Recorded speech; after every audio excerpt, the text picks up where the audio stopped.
Spaceballs, the book, a novelization by Jovial Bob Stein, based on a screenplay written by Mel Brooks and Thomas Meehan and Ronnie Graham.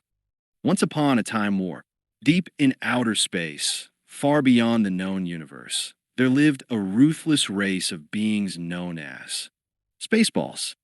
Chapter 1. Into the dark stillness of space roared the mighty Spaceball star cruiser.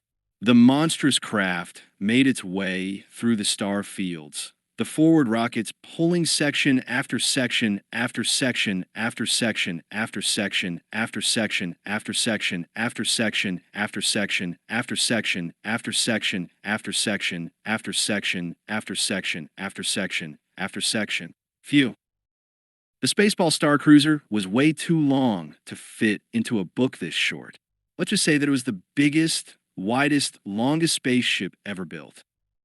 On the tail of the gigantic ship, beneath 6 colossal jets, on the right side of the lower bumper, above the mud flap over the tailpipe was a 100-yard-wide bumper sticker. We brake for nobody. Inside the command module of the cruiser, Spaceball 1, the dark uniformed crew members worked tirelessly to keep the giant craft on course. Laser gunners hunched over their gun sights. Radar operators hunched over their telescreens. Navigators hunched over their map stations. Colonel Sanders stood at the command rail, observing them all. "Stop all this hunching, everyone," he called into the intercom. "You know how Lord Helmet feels about good posture." Hearing the name of their feared leader, the crew immediately stiffened and sat up straight. "Much better, fellas," Sanders told them. "Now everyone try to look just a little more ruthless." Sanders removed his cap and scratched his balding head. He wasn't feeling particularly ruthless today. He frowned and kicked himself hard in the shin. Good. The pain made him feel a little more ruthless. He had to be ruthless. The Spaceballs were a ruthless people, and he was on a ruthless mission. Stealing all the air from another planet was pretty gosh darn ruthless, right? Of course, the Spaceballs weren't really going to steal all the air from planet Druidia. They were just going to borrow it and breathe it for 10,000 years or so. Still, it was ruthless. Sanders pinched himself real hard. He was feeling soft and flabby. It wasn't the way he wanted to feel. He wondered how others could be ruthless all day long and not even get tired. He wondered what exactly ruthless meant. He'd have to look it up someday. But not today. He remembered he'd left the dictionary on the other end of the spaceship. It would take months to walk over and get it. He was about to kick himself again when he was interrupted by the voice of the radar operator. "We're coming up on planet Druidia, sir." "Excellent," Sanders replied, stopping himself awkwardly in mid-kick, nearly falling off the bridge. "Have you notified Lord Helmet?" "Yes, Colonel Sanders," broke in the voice of Rico, the radio operator. "He's on his way." Suddenly, guards' voices echoed in the narrow passageway outside the control center. "Make way for Dark Helmet. Make way for Dark Helmet." Colonel Sanders nervously positioned his uniform cap back onto his head. The entire crew snapped to attention and looked fearfully toward the command module's black sliding door. Heavy footsteps. The door whooshed open, and stepped the unusual figure of their powerful leader, Dark Helmet. Whoever had named Dark Helmet had done a darn good job. The fierce Spaceball leader wore the biggest, darkest helmet in the universe. Dark Helmet wheezed heavily as he entered the chamber. The faces of the crew filled with terror as he clomped past them, choking and wheezing. The control center echoed with the sound of his wheezing as he strode up to the command rail. He stopped next to Colonel Sanders. He wheezed for a while. Then he did some truly hideous gasping. Finally, Dark Helmet's hand reached up and ripped off his black visor mask. "I can't breathe in this Forschluggener thing," he cried. He did some more gasping and choking. Sanders waited for Lord Helmet to catch his breath. Then he told him, "We're approaching planet Druidia, sir." Dark Helmet stopped coughing and looked up at Sanders. Sanders could see his little head inside the gigantic helmet. He was all sweaty in there. "That's good news," Dark Helmet said. "I'll call Spaceball City and inform President Scrub immediately." "I've already called him, sir," the radio operator, Rico, interrupted. He knows everything. Rico flashed Lord Helmet a toothy smile. Dark Helmet's face darkened. He looked down at Rico. You told the president before you told me? Why, yes, sir, Rico replied. His smile faded quickly. He began to tremble. Dark Helmet was furious. Sergeant Rico, are you telling me that you went over my helmet? Well, not exactly over. More to the side. Rico replied weakly. Sorry, Lord Helmet. It won't happen again. I promise you. Dark Helmet quickly took a black onyx ring with a gold S on it out of his pocket and placed it on his right middle finger. Horrified, Rico backed away. No, sir. No, he cried, raising his hands in a desperate plea. Not that. Dark Helmet smiled. Not that? Of course that. What else? Then the evil leader raised the ring, aimed it carefully, and sent out a laser blast that dropped Rico to the floor, screaming his head off and writhing in pain. Mother of mercy! Can this be the end of Rico? The unfortunate crew member cried. Sanders stared at the unfortunate Rico. Wow, what a punishment, he cried. Yeah, I know. I let him off easy, Dark Helmet said, shrugging his helmet. What can I say? He caught me in a good mood. The evil leader realized that some of the crew were staring at him accusingly as Rico continued to roll around on the floor, howling in agony. Hey, don't look at me like that, Lord Helmet called to them. What do you expect, my little pony? I'm not a cutie pie. I'm a bad guy, remember? Yes, Lord Helmet, sir, the crew replied in unison. Ow wow watch, sir, replied Rico. Having demonstrated what a ruthless guy he was, Dark Helmet turned back to the colonel. Sanders, he called, I don't see planet Druidia. Where is it? We don't have visual contact yet, sir, Sanders told him. But we have it on the radar screen. I'll punch it up for you. Never mind. I'll do it myself. Dark Helmet stepped up to the complicated console and began to push buttons. Lights began to flash. The machine began to beep. A strange bubbling sound could be heard. What's the matter with this thing? Dark Helmet yelled angrily. What's all that churning and bubbling? You call this a radar screen? No, sir, said Sanders. We call it Mr. Coffee. Dark Helmet stepped back. He had been operating the coffee machine. I knew that, he cried. I always have coffee when I look at radar. Now, where's Mr. Radar? Sanders pointed him toward a different console. A sign above the screen read, MR, Radar. Dark Helmet began to push buttons. The planet Druidia appeared on the screen. Switch to teleview, Dark Helmet commanded. Planet Druidia came into clear view. Everyone could see that it was a beautiful planet of blue skies and fluffy white clouds inside a huge plexiglass air shield. There it is, planet Druidia, Dark Helmet said, staring at the screen. And inside the air shield, 10,000 years of fresh air. We must get through that air shield. We will, sir, Sanders said enthusiastically. Once we kidnap the princess, we can force her father, King Roland, to give us the combination to the air shield. Everybody hear that important plot point? Dark Helmet asked. Yes, sir. Everyone answered in unison. I'll watch, sir, answered Rico. Dark Helmet turned back to Sanders. When is the princess to be married?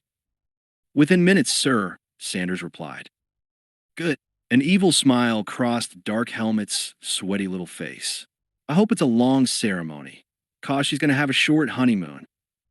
He tilted his head back in an evil laugh, and a visor slammed down over his face. Coughing and wheezing, he struggled to open it. Help me. Gasp. Get me out. Thinking quickly, Colonel Sanders reached into his uniform jacket and pulled out a can opener. A few seconds later, he had pried Lord Helmet's visor open. As soon as he could catch his breath, Dark Helmet began his evil laugh all over again. Chapter 2. In the royal bedchamber of Vespa, princess of planet Druidia, everything softly glowed and shimmered. Vespa's room was like a fairy tale, and Vespa looked like a fairy tale princess with soft, flowing brown hair, dark, shimmering eyes, and rosebud red lips. On this day, however, her wedding day, Vespa could think of only one fairy tale Beauty and the Beast. I can't marry him. I don't love him.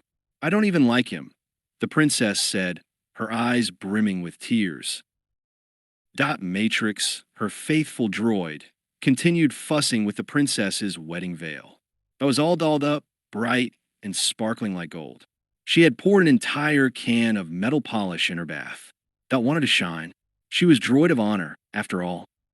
Oh, why did I have to be born a princess? Vespa moaned, throwing herself unhappily down onto a feather footstool. Why couldn't I have been born a peasant? An incredibly wealthy peasant. Then I'd be free to marry the man of my dreams. The man of your dreams? The droid asked, sounding surprised. You know him? You've seen him. The princess shook her beautiful head sadly. No, I haven't met him yet, but he's got to be out there, somewhere. Vespa gazed longingly out the window up toward the sky. Somewhere. At that very moment, about 1,000,000 miles above the princess's castle, a battered, dust-covered Winnebago-type flying camper chugged noisily through a galaxy of stars. Amazing as it may seem, the stars formed the word somewhere. The flying Winnebago was not exactly the sleekest spacecraft in the galaxy. On its roof was a rabbit ears TV antenna. On the side of the camper, someone had written in the dust, "Please wash me." On the dented cockpit door were the words, Eagle 5. Beneath the words was a large painted insignia, a screaming eagle clutching dollar bills in each claw. Above the words, Captain Lone Star, Hero for Hire. In the side window was a small, hand-lettered sign that read, and no radio. The interior of the Eagle 5 was no better looking than the exterior. Dirty clothes and empty cans littered the cabin. An inch of dust settled over everything, and a sink full of greasy dishes was piled nearly to the ceiling. His boots up on the control panel, his hat pulled down over his face, Captain Lone Star was catching a bit of shut-eye. The phone on the panel began to buzz loudly. Lone Star ignored it at first, but the buzzing persisted. He groaned, pushed his hat back, and tried to open his eyes. He was a young man, handsome beneath a 2-day stubble of beard. He groaned again and shook his head. He was not in great shape. In fact, he was a wreck. Why didn't that buzzing stop? His eyes still only half open, Lone Star reached under the dashboard into a small refrigerator and pulled out a cold can. He fumbled with it until he managed to flip the top, then took a long swig and answered the phone. "You have reached Eagle 5, he said into the receiver, trying to sound like a recording. "Captain Lone Star is not at home right now. Please leave. A message when you hear the sound of the burp." Lone Star burped loudly and hung up the phone. Then he pulled his hat back down over his bloodshot eyes and tried to get back to sleep. The flying camper continued to chug along on automatic pilot. But a few seconds later, the phone began buzzing loudly again.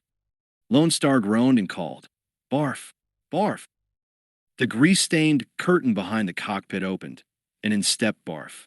Half human, half golden retriever. The 300-pound Barf wagged his tail enthusiastically. "Yeah, boss," he growled. "What I want?" "Barf, answer the phone," Lone Star said. He groaned from the effort to form words. "Where you been?" "Grabbing myself a snack," the big hairy creature replied. "Want a milk bone?" He held up a box of milk bone biscuits for really large dogs. The phone buzzed again, and again. Barf began to scratch himself as he bit into the dog biscuit. "Hey, have you got fleas again?" Lone Star asked. He grabbed quickly for a can of flea spray. "Who, me?" Barf cried, leaping back, his doggy eyes filled with fear, staring at the threatening spray can. "No, no way. I just got a little itch." Lone Star looked away. Barf began to scratch furiously, biting at his fur. Lone Star turned back. Barf stopped in mid-scratch, flashing Lone Star a big grin, pretending he hadn't been doing anything. Lone Star gave Barf a suspicious look. It wouldn't be the first time the mangy creature had tried to hide his fleas. "Are you going to answer that phone?" Lone Star asked irritably. Yeah. I'll put it on picture," Barf said. He pushed a button on the control panel. A large telescreen lit up, revealing the shiny, stainless steel face of a gangster droid named Vinny. Vinny was smoking an aluminum cigarette. "Hello, Vinny. Lone Star groaned, not at all pleased to hear from his caller. What do you want? It's not what I want. It's what he wants, Vinny said. Who wants? Asked Barf, looking confused. As Lone Star and Barf stared at the screen, an evil-looking fat-faced creature pushed Vinny roughly aside and moved up close. The pudgy creature was half pizza, half man. Lone Star recognized him immediately. Oh, it's Pizza the Hut. Pizza the Hut munched on a slice of pizza for a while. Then his fat lips formed a cheesy sneer. Well, if it isn't Lone Star and his sidekick Puke. That's Barf. Barf corrected him. Barf, Puke, whatever. Pizza the Hut sneered. Pizza, what a nice surprise, Lone Star said, his voice rising 2 or 3 octaves. He looked frightened because he was frightened. Hey, don't worry. We're working like crazy. You'll have your 100,000 space bucks by next month. Next week. Next day. Tomorrow. Definitely tomorrow. Cross his heart. He hopes to die, Barf added, trying to sound really sincere. 100,000? Oh, pal. You got it wrong. Pizza the Hut's face slid into a crooked smile. When you borrow from the Hut, you got to add a certain amount of interest, compounded hourly, plus late charges. That comes to. Let me see. Pizza wet his forefinger and began to punch Vinny in the eyes with it. A clicking sound came from Vinny's head as Pizza entered numbers on him, and a stream of white printout paper began to roll out of his mouth. Pizza ripped off the printout paper and read it to Lone Star. You owe me exactly 1,000,000 space bucks. 1,000,000, Lone Star cried. That's unfair. I wouldn't call it unfair, Pizza said. I call it outrageous. He giggled. Cheese jiggled, and tomato sauce splashed as he laughed. But you're going to pay up, or else. Or else. Barf asked timidly. Pizza the Hut grinned. Or else. Theo, ink, Vinny. Vinny stepped forward. Or else, Pizza's going to send out for you. Pizza's grinning face faded away. The screen went black. But Lone Star and Barf stared at it without moving for a long, long time. Chapter 3. All of the bells on planet Druidia chimed out in celebration as Princess Vespa's wedding day dawned. As the warm yellow sun slowly rose in a clear sky, birds added their musical trills to the symphony of chimes. A gentle wind greeted the invited wedding guests, the air sweet and fragrant. Outside the first intergalactic temple, reformed of the Druids, the sign read, Today, the royal wedding of Princess Vespa to Prince Valium. Tomorrow, bingo. Royal footmen were busily heaving case after case of the princess's matched luggage into the trunk of the royal honeymoon coupe. The coupe was a simple 2-passenger spaceship with a Mercedes emblem on the hood. The license plate read, SPL'd ROTTN1. Inside the majestic church, the wedding guests buzzed with excitement, waiting for the ceremony to begin. Prince Valium, with his blonde pageboy haircut, stood at the altar awaiting his bride, wondering what all that strange buzzing was. The organist began to play the wedding march. The guests looked to the aisle to see the bridal party enter. The princess, bedecked in a magnificent wedding gown of flowing white lace, stepped up to the aisle at the rear of the church. She was being pushed by the king, with help from a fussy head usher. Push a little harder, the king commanded. The music has already started. He looked around. What's all that buzzing? It's giving me a royal headache. No, wait, said Princess Vespa nervously, gripping her father's arm. She peered through her wedding veil. Where's my droid of honor? Oh dear, yes. Where's the Matrix? The usher cried. He began running frantically from side to side, calling, that Matrix. A few seconds later, Dot came running toward them. Saw the... I had to make a pit stop, she said. I'm so excited, I can't hold my oil. Dot fell into place behind the princess and picked up the beautiful lacy train of the wedding gown. All right, people, it's magic time, gushed the head usher. Starting on the left foot, go. King Roland stepped off on his right foot. Wrong foot. Wrong foot, said the princess. I guess we'll have to call the wedding off. Keep walking, the king commanded. They took exactly 4 steps and then stopped. The organist stopped playing. The confused guests turned to see what the problem was. Daddy, must I go through with this? Vespa asked. King Roland gave her a stern look. I'm sorry, my dear, but you have to. The organist started up the wedding march again. The princess and her party began to walk down the aisle again. 4 steps later, the princess stopped. But, Daddy, I don't love him, Vespa protested. The king sighed. I'm sorry, Vespa, but he's the last prince left in the galaxy. At the front of the church, Prince Valium turned to greet his bride.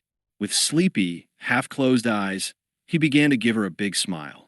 But halfway there, the smile became a loud, open-mouthed yawn.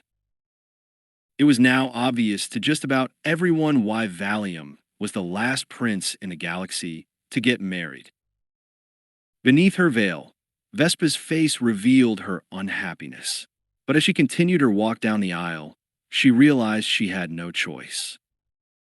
The music stopped. The king stepped aside.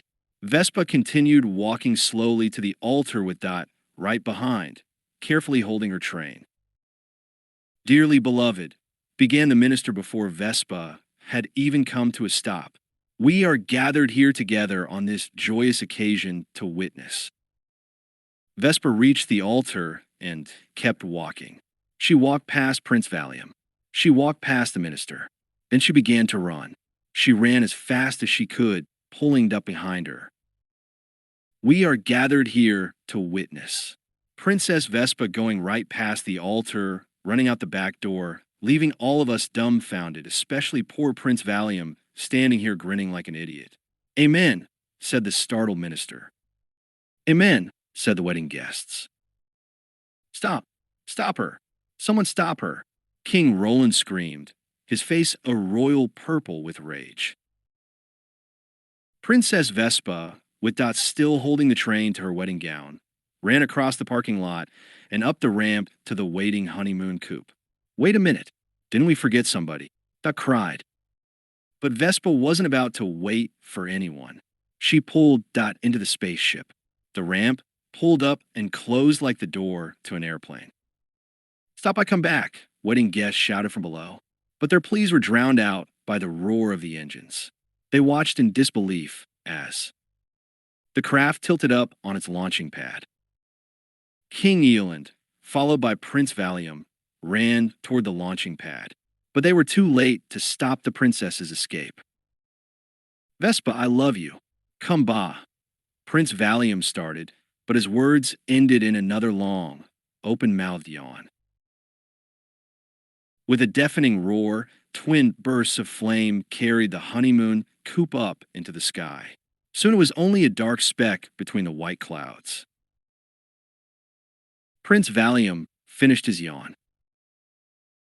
This never happened to me before, he said, his eyes sleepily following the spaceship as it disappeared into the skies. I'm not sure I know what to feel. How about humiliated? Suggested the king. Yeah, humiliated, the prince agreed, yawning. That's good. Humiliated. Very good. I guess that's why you're the king, huh? Chapter 4. Spaceball City, the capital of planet Spaceball, looked like a ping-pong game that got out of control. The buildings were all white globes that seemed to bounce off in different directions from the rocky terrain.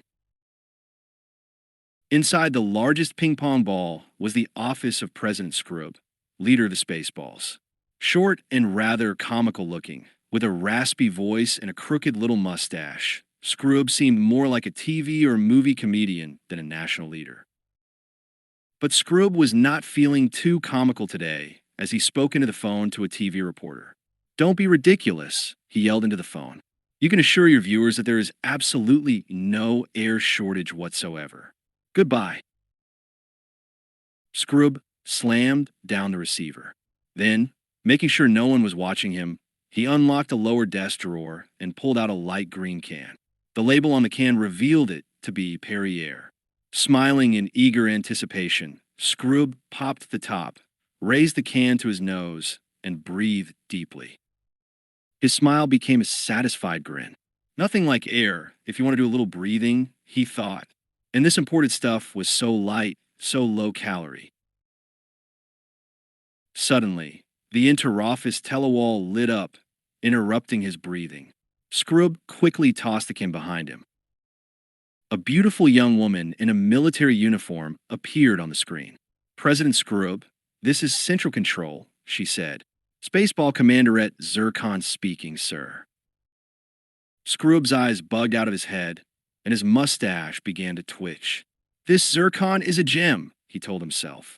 He always was a fool for a uniform, especially if the uniform had a woman in it. What is it? Scrub asked, drooling at the wall screen. We have just received word from the Spaceball Star Cruiser, sir, Zircon told him. Lord Helmet informs us that Princess Vespa's honeymoon coupe has blasted off from Druidia. The ship is in sight, and Spaceball 1 is closing in on her. I'd like to close in on you, Scrub thought, staring at Zircon on the screen. You can watch both ships on the teledar, sir, if you wish to observe, Zircon said. Yes, I wish to observe. I love to observe. That's my hobby, observing, Scrub said enthusiastically. I'll be right there. Shall I have Snotty beam you down, sir? Zircon asked. Scrub hesitated. What was this beaming down stuff? And who was Snotty, and how did he get into this story? I don't know about this beaming down stuff, he told her. Is it safe? It's as easy as breathing, sir, Zircon told him. Oh, Scrub thought. Oh well. Okay, I'll try it. Scrub stood up and walked over to a small circular platform next to his desk. He opened a sliding door and entered a plexiglass cylinder. Okay, Snotty, beam him down, Zircon commanded. Yes, sir. Immediately, sir, replied Snotty. Scrub looked up to the top of the narrow cylinder, a worried expression on his face. Suddenly, a ray of green light shot down from the top of the cylinder. The light surrounded Scrub. Ooh, that feels good. That feels good. I like it so far, the Spaceball president declared. The green light grew brighter, denser. Scrub began to disappear. The top of his head vanished. His chin, his neck, his shoulders, all of him faded away. In seconds, the cylinder appeared empty. In the Spaceball Control Center, Snotty and Zircon stood beside another cylinder, identical to the one in Scrub's office. As they anxiously watched, the cylinder began to hum. A green ray of light filled the cylinder. Scrub began to appear, first the feet, then the legs, then the waist, until all of him stood before them. Good Lord, what happened to his head? Snotty cried. I don't believe this, Zircon exclaimed.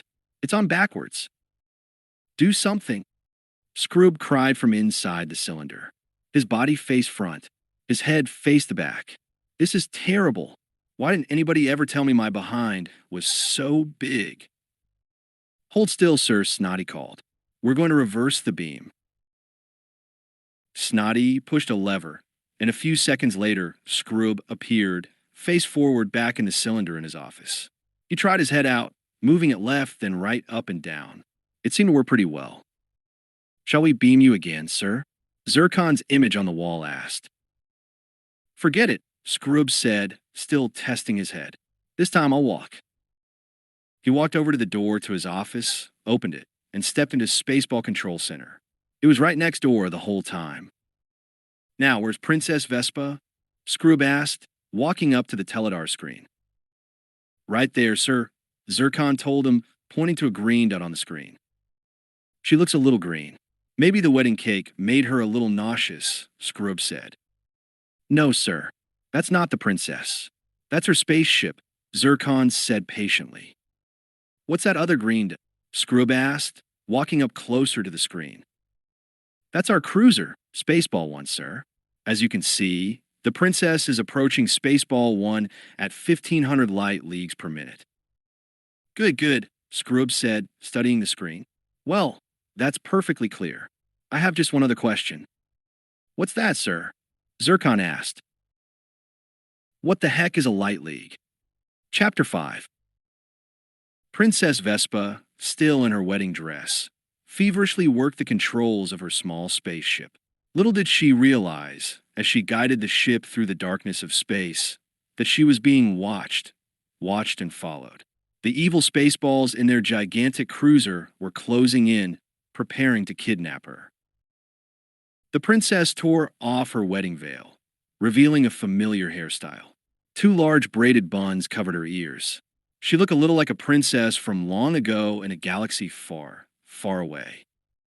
Do you realize what you've done? Dot Matrix screamed at her. Dot was still in a state of mechanical shock. Are you listening to me? Dot cried. Turn that thing off. Vespa removed the two huge buns from her ears. They weren't hair. They were headphones to her royal Walkman. Loud music poured out of them. What do you want? Vespa asked, eyes on the controls. Do you realize all the people you disappointed? Dot asked. Your father, a church full of wedding guests, and that poor, sleepy prince. All they wanted was your happiness. Listen, Vespa said. Happiness can't buy money. Know what I mean? No, I don't, Dot replied. Neither do I, actually, the princess admitted. Let's start again, Dot said, a tape rewinding inside her lovely mechanical head. I was saying, do you realize what you've done? Yes, I do, Vespa said loudly. And I'm glow, glow, glow, glow, glow. Suddenly, Vespa's spaceship rocked violently. A tilt sign lit up on Dot's forehead. Lights flashed in the sky. What's going on? Vespa cried, trying to get the ship back under control. I don't know, Dot replied, sounding worried. I'll take a look through the moonroof. The droid pressed a button, and the moon roof slid open above her head. She stood up and looked out. What is it? The princess called from the control panel. It's the biggest Verschluggener spaceship in the universe. I called down to her. Bayroom. Another laser explosion rocked the ship. And it hates us. That screamed. The droid dropped back down in her seat and quickly closed the moonroof. Vespa slammed her pretty little fist down indignantly on the control panel. I don't have to put up with this. I'm rich. She reached across Dot and picked up her phone, a princess phone, of course. What are you doing? Dot asked. I'm calling my father. Vespa cried. Operator, could you make this call collect?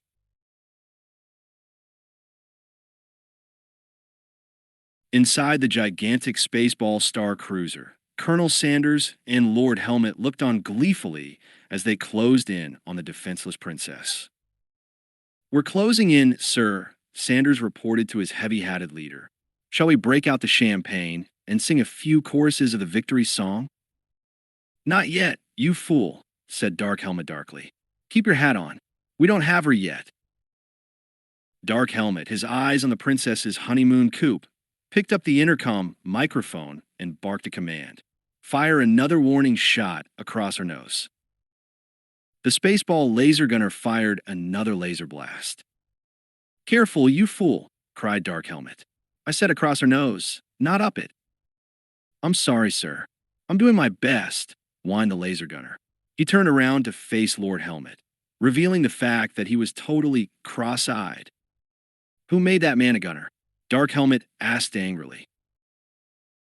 A cross-eyed major turned to Dark Helmet. I did, sir. He's my cousin, the major said, staring intently at his own nose. And who are you? Dark Helmet asked, taking a step back. He's an idiot, sir, Sanders said. You bet he is, Dark Helmet agreed. No, sir, protested Sanders. That's his name, Major Idiot. And his cousin? Dark Helmet asked. He's an idiot too, Sanders said. Gunner's mate, first-class idiot. His uncle is on board too, sir. He's also an idiot? Dark Helmet asked. No doubt about it, sir, Sanders replied enthusiastically. Sergeant Major General Idiot. Dark Helmet threw up his hands inside his helmet. I knew it, he cried. I'm surrounded by idiots. Chapter 6. As the Eagle 5 continued to clatter its way across the twisted galaxies of space, Lone Star and his hairy companion received a surprising telescreen transmission. In fact, when the face of King Roland appeared on the screen, Lone Star was so startled, he nearly opened both eyes. You've got to help me, Lone Star, King Roland pleaded. My daughter just called me, collect. You gotta save her. She's being attacked by spaceballs. Lone Star shook his head. Spaceballs? Forget it. Too dangerous. I'm already number one on Dark Helmet's hit list as it is. Number one with a bullet, Barf said, and then slapped his knees as if he'd made the best joke in the universe. When the half-human, half-dog creature finally stopped laughing, he turned to Lone Star. Tell him no. We don't need it. Lone Star, you must. King Roland pleaded, crown in hand. You're the only one who can do it. I'll pay anything. Do you hear me? Anything. Tell him yes. We need it, Barf said. Lone Star looked up at the telescreen. Anything, he asked, dollar signs spinning in his bloodshot eyes. Okay, we'll do it for $1 million. King Roland dropped his crown and almost his teeth. $1 million? I said anything, not $1 million. Lone Star reached up to turn off the transmission. Okay, all right, I'll pay it, the worried king cried. Only find her. Save her. All right, king, you just made a deal, Lone Star said, trying to keep his voice steady and calm. Under the control board, he shook hands with Barf. One princess for 1 million space bucks. Just the amount he needed to pay back Pizza the Hut. What's your daughter driving? Lone Star asked.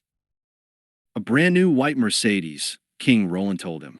Fit in one SEL, limited edition, moonroof, cellular princess phone. I got a very good deal. I paid cash. My cousin, Prince Murray. We get the idea, Lone Star interrupted. Hey, wait a minute. Wait a minute. What was her last position? She was sort of bent over and running as fast as she could, the king replied. No, the position of her spaceship, Lone Star said impatiently.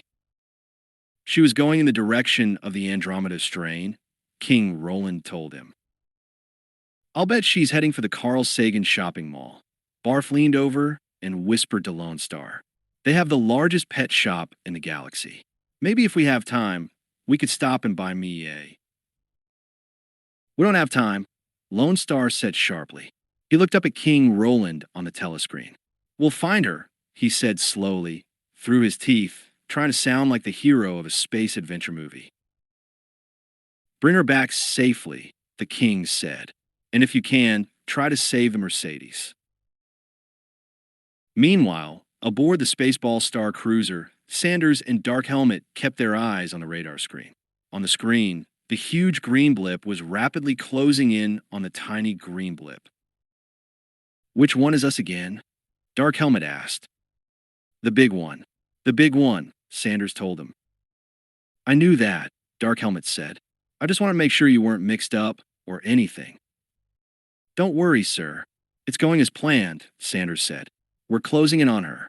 Prepare to activate the XG-95 magnetic beam. Good, Dark Helmet said. What's that? Sanders quickly explained it to him.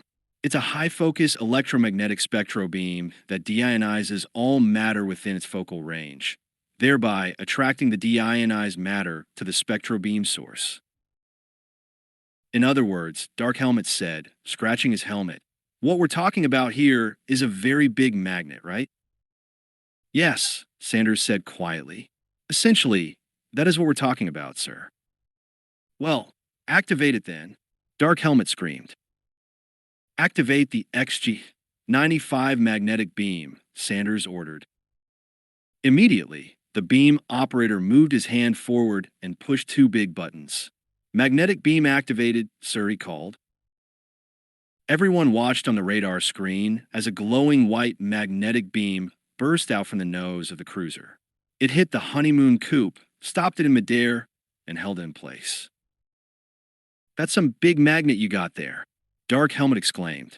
I'll bet you could use that to keep messages on the refrigerator. Yes, sir, said Sanders, giving Dark Helmet a funny look, then quickly returning his glance to the radar screen. The magnetic beam held Princess Vespa's little ship tightly in its grip. Slowly, it began to pull the honeymoon coupe back toward the cruiser. Chapter 7. As the princess's honeymoon coupe was being slowly pulled by the magnetic beam into the mammoth open jaws of the Spaceballs cruiser, Lone Star and his woolly companion rushed to the rescue. Flying at its top speed, the Eagle 5 drew in close to Vespa's captured ship. "There's our princess!" Lone Star cried.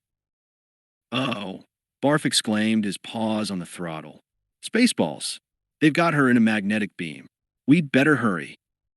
"Okay, let's move," said Lone Star, narrowing his eyes the way a movie hero would. Full throttle. Barf grabbed the twin throttles tighter and began to push forward.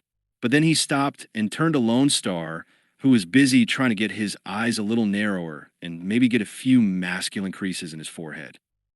"Wait a minute," Barf said. "Why are we risking our lives for a runaway princess? I know we need the money, but—" Lone Star stopped wrinkling his forehead and turned to his sidekick. "Barf, listen. We're not just doing this for money," he said. "We're not," Barf exclaimed. "No," Lone Star said. "We're doing this for a lot of money." "Oh, that's different," Barf replied. He began to push forward on the throttles again. "Okay, we're going to save her. But how? The minute we move in, their radar is going to spot us." Lone Star flashed him a sly grin. "Not if we jam it." Barf returned the grin. "Good idea." He pulled down a small periscope, sighted through it, and reached for a button on its handle. Radar about to be jammed. He pushed the button. A large canister came hurtling out of Eagle 5, flying toward the radar dish on the Spaceball cruiser. Barum, the canister exploded. A thick, dark, gooey substance splattered onto the radar dish with a loud pluck. The radar dish slowed, then stopped turning. Inside the Spaceball cruiser, the radar operator suddenly jumped to his feet. He pulled off his headphones. They were covered with a thick, wet gook. Sir," he called up to Colonel Sanders. "I have a problem." "What is it?" Sanders called down impatiently. "It's the radar, sir," the radar operator said. "It seems to be—" He looked at his headphones. He touched the gook with his finger. He licked his finger. "It seems to be jammed." "Jammed?" Dark Helmet cried, very alarmed. He hurried over to the radar console. "Let me see that." Dark Helmet dipped his finger in the dark goo and tasted it. "Raspberry," he cried angrily. "There's only one man who would dare give me the raspberry." "Do you mean?" Sanders started. "Yes," Dark Helmet said. "Lone Star. He knows I'm allergic to raspberries." Dark Helmet let go with a powerful sneeze. The sneeze echoed in his helmet for several seconds. He sneezed again and again. "Everybody knows I'm allergic to raspberries," he cried. He sneezed so hard his visor fell. Now he was sneezing and coughing and sneezing, then just sneezing.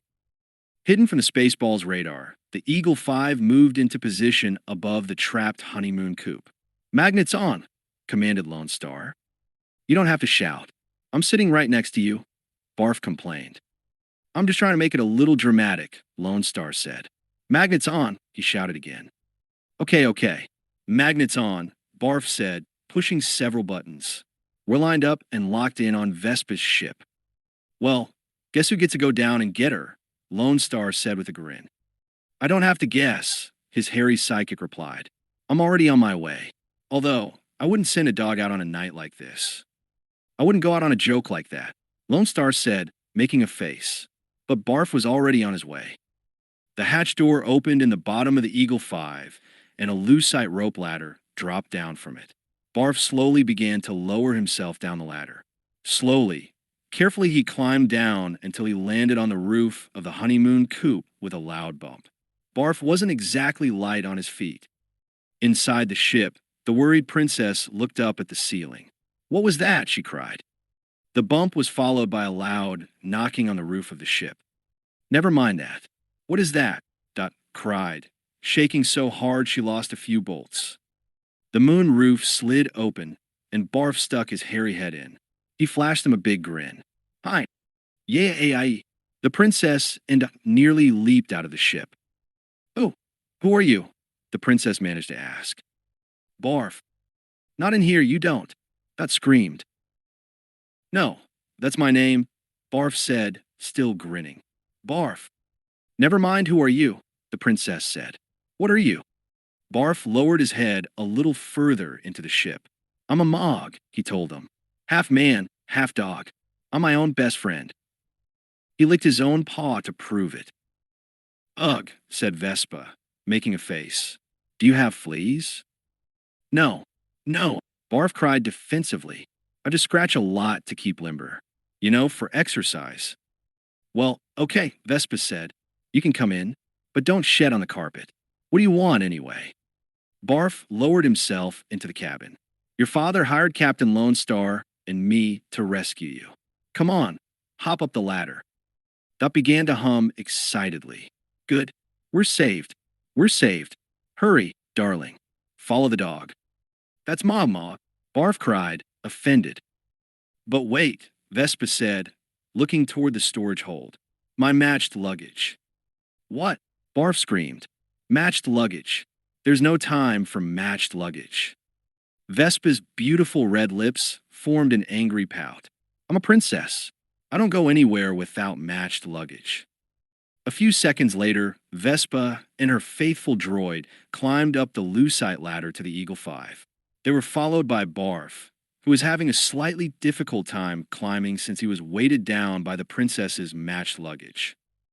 Barf had a trunk on his back, the handle of one suitcase gripped tightly in his teeth, tote bags hanging from his shoulders, 2 suitcases under each arm, and a hat box hanging from his tail. Ooh, boy, wouldn't you know I have to scratch real bad, he cried. Several minutes later, Barf stumbled into the Eagle 5 and staggered through the rear compartment, falling over Vespa and Dot on his way to the cockpit. Are you checking in? Lone Star cried when he saw Barf emerge through the curtain. Barf dropped the suitcase he was carrying in his mouth. It's Her Highness's matched luggage, he groaned. What does she think this is, a princess cruise? Lone Star exclaimed. He quickly flicked on the intercom. Now hear this, he shouted into the microphone. The minute we get out of here, the first thing we do is dump the matched luggage. Back in the rear compartment, Vespa picked up a microphone. Now you hear this, she shouted. You will not touch my luggage. And furthermore, I want this pigsty cleaned up. All this dust is not good for my sinuses. As a princess, I cannot allow myself to be rescued in such utter filth. Lone Star grippied his microphone tighter in his fist. Listen, sweetheart, he barked. On this ship, I don't take orders, I give them. Princess Vespa was so enraged, she nearly dropped her microphone. Lone Star was only 3 feet in front of her. She was tempted to go up front and really give him a piece of her mind. But she shouted into the microphone instead. Sweetheart, how dare you speak to me that way? You will address me in the proper manner as your Royal Highness. I am Princess Vespa, daughter of Roland, King of the Druids. I knew it. Lone Star muttered to Barf. A Druish princess. Funny, Barf muttered back. She doesn't look Druish. Chapter 8. As the Eagle 5 sped away with its royal passenger, the Spaceballs pulled the honeymoon coupe into their cruiser. Inside the command center of the cruiser, Dark Helmet, Sanders, and their lieutenants looked on eagerly, awaiting the moment when they would have Vespa in their clutches. Prepare the clutches, Lord Helmet ordered. Clutches prepared, sir, one of the idiots called. Turn off the big magnet, Sanders commanded. The magnetic beam was turned off. A squad of uniformed Spaceball troopers came trotting in on the double. They quickly surrounded the honeymoon coupe, their laser rifles at the ready. The leader of the troopers pulled down the ramp of the ship and prepared to enter. Hold it! Hold it! Dark Helmet cried. I'll handle this personally. He stepped up to the low entrance to the ship. Now we'll show her who's running this galaxy. Dark Helmet slammed down his visor mask and began to stride boldly around the outside of the princess's spaceship. Immediately, he began to wheeze, and his voice came out of the tight mask choked and tiny. So, Princess Vespa, wheeze cough, he shouted from behind his mask. You thought you could outwit the imperious forces of Planet Spaceball. Dark Helmet bumped into the ship, turned, and walked back in the other direction. Well, you were wrong. You are now our prisoner, and you will be held hostage until such time as all the air from your planet is transferred to Planet Spaceball. Lord Helmet walked triumphantly around the ship, gasping for breath. We don't want to steal your air. We just want to borrow it. Once we have breathed it, We will be happy to return it. And he stopped and opened the door to the honeymoon coupe. Hey, she's not in there. The troopers all dropped their guns and ran for cover. They knew Dark Helmet could get a little peevish when things went wrong. The immense chamber grew hushed. Suddenly, the voice of the radar operator on the loudspeaker interrupted the silence. The radar is no longer jammed, sir.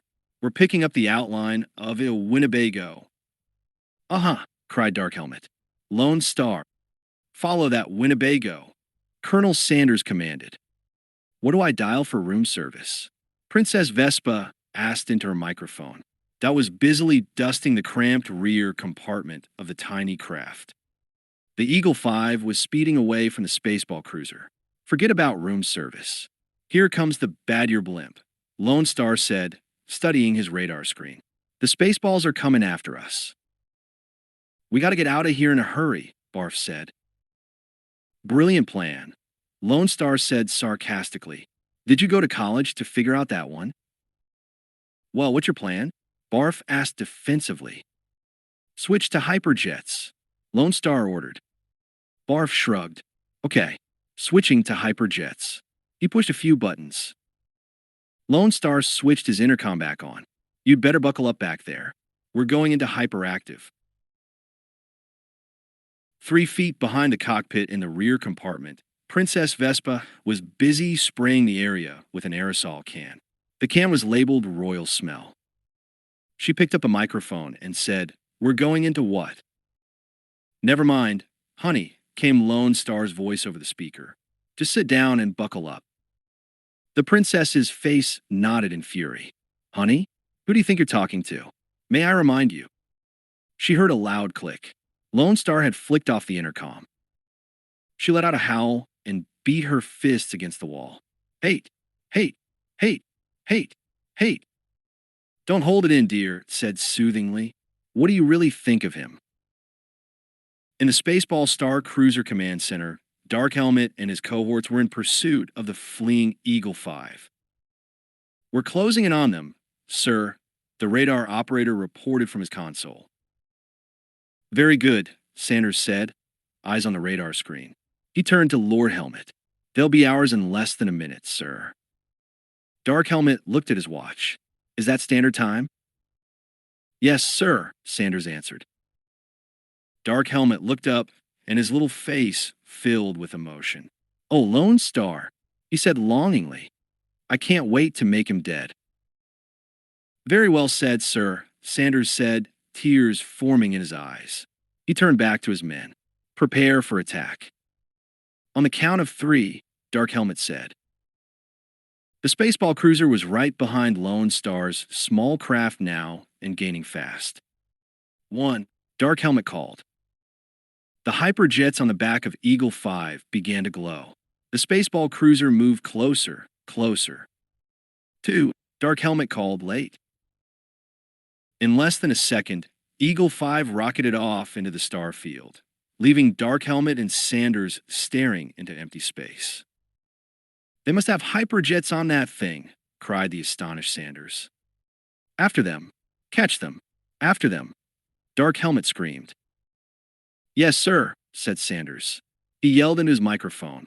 Prepare for light speed. No, no, light speed is too slow, Lord Helmet protested. We'll have to go to ludicrous speed.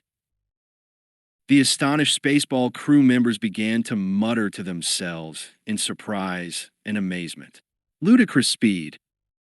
Sanders, too, was astonished by the suggestion. Ludicrous speed, he cried, gripping the command rail. We've never gone that fast, sir. I don't know if the ship can take it. Dark Helmet leaned in menacingly close to his officer. What's the matter, Colonel Sanders? He asked. Are you chicken? Chapter 9. Prepare the ship for ludicrous speed, Sanders commanded, the words echoing on loudspeakers throughout the cruiser. Was this a wise idea, or was it a ludicrous idea? They would all soon find out. Fasten all seatbelts, Sanders said. Seal all entrances and exits. Close all shops in the mall. Secure all animals in the zoo. Give me that, you wimp, Dark Helmet cried impatiently, grabbing the microphone from Sanders' hands. Now hear this. Ludicrous speed. Go. But sir, Sanders said quietly, hadn't you better fasten your... With an ear-shattering roar, the Spaceball cruiser leaped into light speed. In the cruiser's vast windscreen, the sky full of stars became stripes of white light. Your seatbelt, sir, Sanders tried to warn his leader, but the roar of the ship drowned out his plea. The cruiser jolted forward, moving from light speed to ridiculous speed. The white stripes were joined by stripes of many colors. The ship began to vibrate violently. Seatbelt. Sanders continued his attempts to warn Dark Helmet. This time, his voice was drowned out by a warning siren. The ship began to vibrate, as if it were inside a blender and someone had pushed puree. Ludicrous speed. Dark Helmet's eyes bugged out of his head. Outside the windscreen, the stripes weaved themselves together and formed plaid. They'd entered the plaid zone. Bathed in eerie plaid light, the crew's faces flattened out as the ship hurtled through space at ludicrous speed. Hey, my seatbelt, Lord Helmet realized, but it was a little too late. He grabbed onto the command rail as the force of the gravity pull lifted him into the air. His feet fluttered up behind him, kicking at air. His helmet streamed out behind him, pulling back on its elastic straps farther and farther, tighter and tighter. As his shiny black helmet shot out behind him, Lord Helmet's startled face was revealed. He had patent leather hair. Oh boy, he groaned, holding onto the rail with all his might. I never did look good in plaid. It's too busy for my figure. Meanwhile, traveling at light speed, the Eagle 5 continued to elude its pursuer. Lone Star and Barfman and dogged the controls, keeping the battered old ship on a steady course. Suddenly, they heard a loud whir and saw a flash of light go by their windscreen. What the heck was that? Barf cried. Spaceball 1, Lone Star said, narrowing his eyes. To their surprise, the Eagle 5 was suddenly bathed in plaid. Holy moly! Barf cried. They've gone to plaid. Plaid was never my color, Lone Star said, glancing at himself in the mirror. I always preferred your solids. You know, the more masculine pastels. Back in Spaceball 1, Lord Helmet continued to hold on to the command rail for dear life as his body flew up in the air and his helmet was being pulled farther and farther behind him. You fools! Stop, he moaned. We just passed them. Stop. We can't stop. It's too dangerous. Sanders shouted above the screaming roar of the engines. We gotta slow down first. No, no, stop, stop, Dark Helmet screamed. Shaking his head, Sanders reluctantly reached for a lever in front of him on the control panel. A light beneath the lever flashed. Emergency, stop, never use. Sanders pushed the lever, and the cruiser came to a complete halt in less than a second. If a dime had floated in that area of outer space, Spaceball 1 would have stopped on it. Dark Helmet's eyes opened wide as he realized what was about to happen. Oh boy, maybe we should have slowed down a little first, he said quietly. And then his giant helmet snapped back into place, smacked him at full force from behind, and slingshot him up into the air. He sailed about 20 feet across the command center. The crew turned their heads at the sound of the deafening crunch as their leader landed headfirst in the control panel. His helmet embedded itself in the console. The rest of his body stuck out of the helmet. Sanders stepped up to the panel and looked down at the boots of his unfortunate leader. "We've stopped, sir," he said. "Yes, I noticed," Dark Helmet replied in a tiny whistle of a voice. "Thank you for the information." "Good thing you were wearing that helmet," Sanders observed. He stepped around his leader, who remained stuck headfirst in the control console. "Yes, good thing," Dark Helmet said weakly. "What should we do now, sir?" Sanders asked. There was a long silence. "Why don't we take a break?" Lord Helmet suggested. Far behind the Spaceball cruiser, Lone Star began to pull back on the throttle to slow down the Eagle 5. Take her out of hyperactive, he told his Harry's sidekick. Coming out of hyperactive, Barf said. A smile spread across his face as the ship slowed, and the white light outside the window became single stars again. Congratulations, boss. We're safe, Barf said. They overshot us by a year and a half. Lone Star shook Barf's hand. Okay, let's set a course for Druidia, he said. Setting a course for Druidia, the Happy Mog said. But his smile quickly faded as the ship began to jerk and toss, and strange, belching noises came from the engine. What's that? Did you have pastrami for lunch again? Lone Star asked. No, boss, Barf replied. He tapped the fuel gauge. Oh, we're out of gas. Lone Star's mouth dropped open. Out of gas. We burned it up in hyperactive, Barf told him. Told you we should have put in more than $5 worth. They looked at each other. They looked out at the stars. They weren't moving at all. Now what do we do? Barf asked. Now what do we do? He repeated himself to make it all the more dramatic. Chapter 10.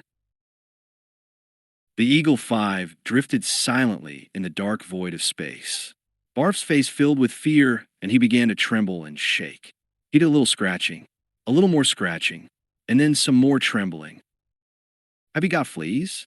Lone Star asked, reaching for the flea spray. No, Barf declared. Honest, I don't. I was just thinking. That's the way I think. Scratching helps me think.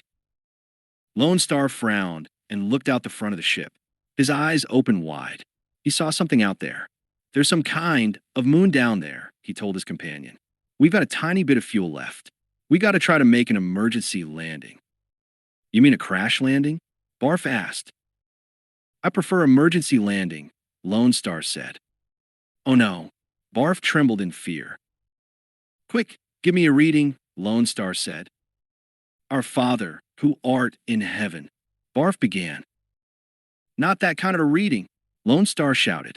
He picked up the microphone and spoke into the intercom. Keep your seatbelts fastened back there. You okay, princess? Behind the curtain that separated the rear compartment from the cockpit, the princess grabbed for her microphone. Her hair was completely mussed, she looked terribly disheveled, and her dress was on backward.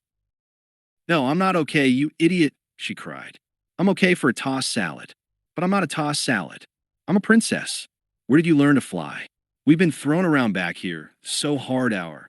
Click. Lone Star turned off the intercom, interrupting her tirade. He turned back to the controls. It wasn't going to be easy to land safely, especially with just a tiny drop of fuel. Tits off, he said. Tits off. Don't like it, Barf replied. Rockets reversed, Lone Star ordered. Rockets reversed. Don't like it, Barf replied. Gear down, Lone Star ordered. Gear down. Don't like it, came Barf's response. Eagle 5 coming in, Lone Star exclaimed. Eagle 5 coming in. Don't like it, Barf replied. The small ship began to buck and rattle. Its passengers were jerked from side to side, tossed violently back and forth as Lone Star fought to control it. Finally, Eagle 5 lurched to a jarring stop. It took a while to stop bouncing and shaking. Then Lone Star announced, "The Eagle has landed." He looked over at his sidekick.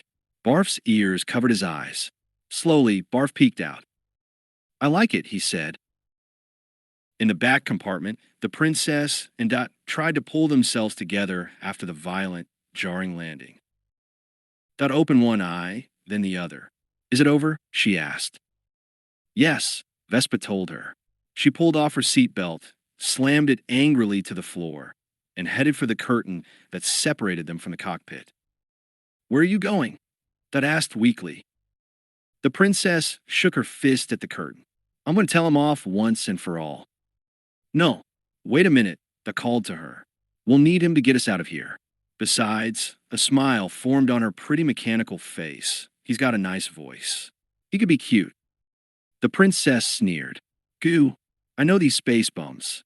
They're all alike fat, ugly, beer-swilling pigs." On the other side of the curtain, Lone Star unbuckled his seatbelt and prepared to go back and face the princess. She called me an idiot, he exclaimed angrily. I'm going back there and... Hold it. Barf held him back. Wait till you see what she looks like. She's... I know what she looks like, Lone Star interrupted, shoving Barf out his way. If you've seen one princess, you've seen them all buck-toothed, knock-kneed, horse-faced space dogs. He walked up to the stained curtain, but before he could open it, Princess Vespa yanked it open from the other side. Now listen, you, she started, fury in her eyes. But she stopped, stunned by Lone Star's rugged good looks.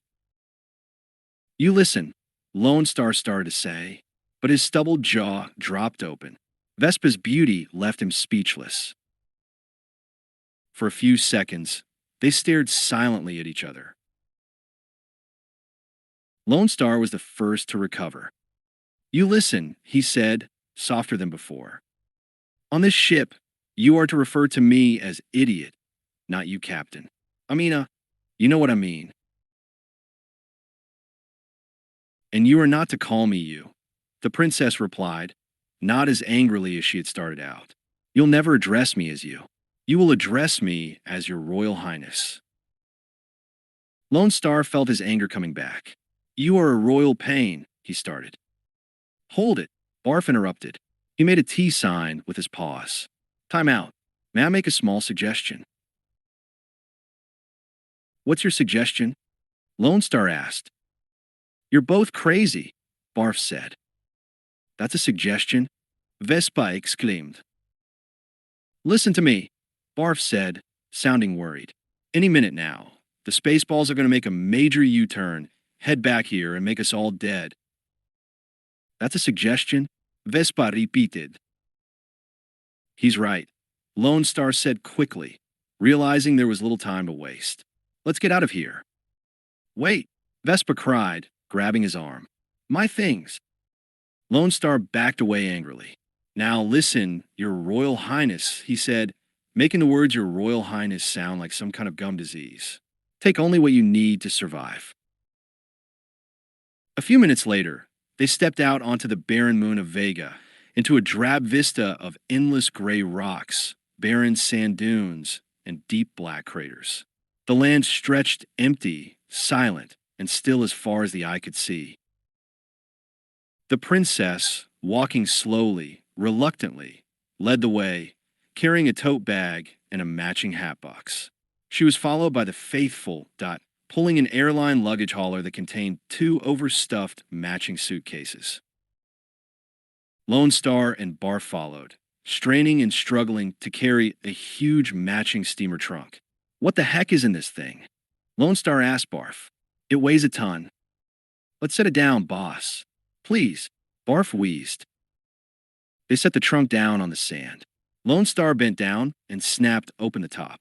Then he reached into the trunk and pulled out a large white object, a hairdryer bigger than a bicycle. Your Royal Highness, what's this? Lone Star asked wearily. I said take only what you need to survive.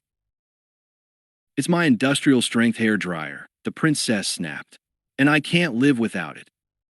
Lone Star frowned and shook his head. Okay, princess, that's it. The fairy tale is over. Welcome to real life.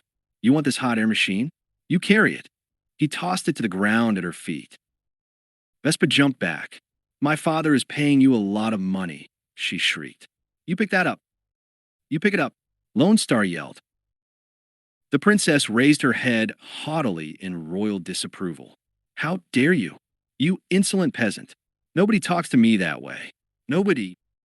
Lone Star's eyes flared angrily. He was ready for a good fight. She had been asking for it ever since he rescued her. Look at her, he said. Those flashing eyes, those flushed cheeks, those trembling lips. You know something, princess? I'm beautiful when I'm angry, she suggested. No. Ugly as a goat, he told her. That does it, Vespa screamed. You and your dog are fired. Mog. I'm a Mog. Barf whined. Still pulling the luggage carrier, that moved over to the princess. Don't fire him now. He's rescuing us, she said. Wait until he saves our lives. Then fire him. Good plan, the princess said. May I make a suggestion? Barf said, sounding desperate. We're crazy. Lone Star and Vespa replied in unison. No, it's going to be pitch dark soon. We've got to find a place to camp for the night. My dogs are killing me. He's right. Let's move on, Lone Star said, surveying the horizon. Leaving the trunk and king-size hairdryer behind, they started off over the barren terrain, walking slowly into the darkness, into the scary unknown. Chapter 11. Aboard Spaceball 1, Lord Helmet paced the command module as his crew desperately searched the skies for Lone Star and the Eagle 5. Any sign of them yet? He called to the radar operator. No, Lord Helmet, came the reply. They don't show up on the scanner. It's all black, sir. Nothing but blackness. Lord Helmet walked down to the scanner. All black? Well, try turning it on, you idiot. You might see a little better. Whoops. Sorry, sir. The radar operator reached up and turned on the scanner. Still no sign of them, sir. Well, keep looking. Lord Helmet returned to the bridge. The loudspeaker crackled to life suddenly with an important announcement. Attention. Attention. There are still tickets left for the three-ring circus from Saturn that will be touring the ship from May to December. We've got to find Lone Star and the princess, Lord Helmet said. This is putting me in a bad mood. Pardon me, sir, Sanders interrupted. I have an idea. Sanders walked over to the Spaceball video technician. Do we have a video cassette of Spaceballs, the movie? I'll look, sir. The video technician got up from his console and pulled open a sliding panel, revealing a wall of video cassettes. We have all the Mel Brooks movies here, Colonel Sanders, he said. He ran his hand quickly across the shelf, looking for the cassette of Spaceballs. You sure you wouldn't rather watch Blazing Saddles? It's a riot. I love the scene where they're sitting around the campfire and... Wait a minute. Lord Helmet called down from a bridge. There can't be a cassette of Spaceballs yet. We're still in the middle of living it. That's true, sir, Sanders said. But there's been a new breakthrough in home video marketing. Dark Helmet's little face filled with surprise. There has. Yes. Instant cassette. They're out in stores before the movie is finished. Wow. Dark Helmet didn't really understand what Sanders was talking about. What won't they think of next?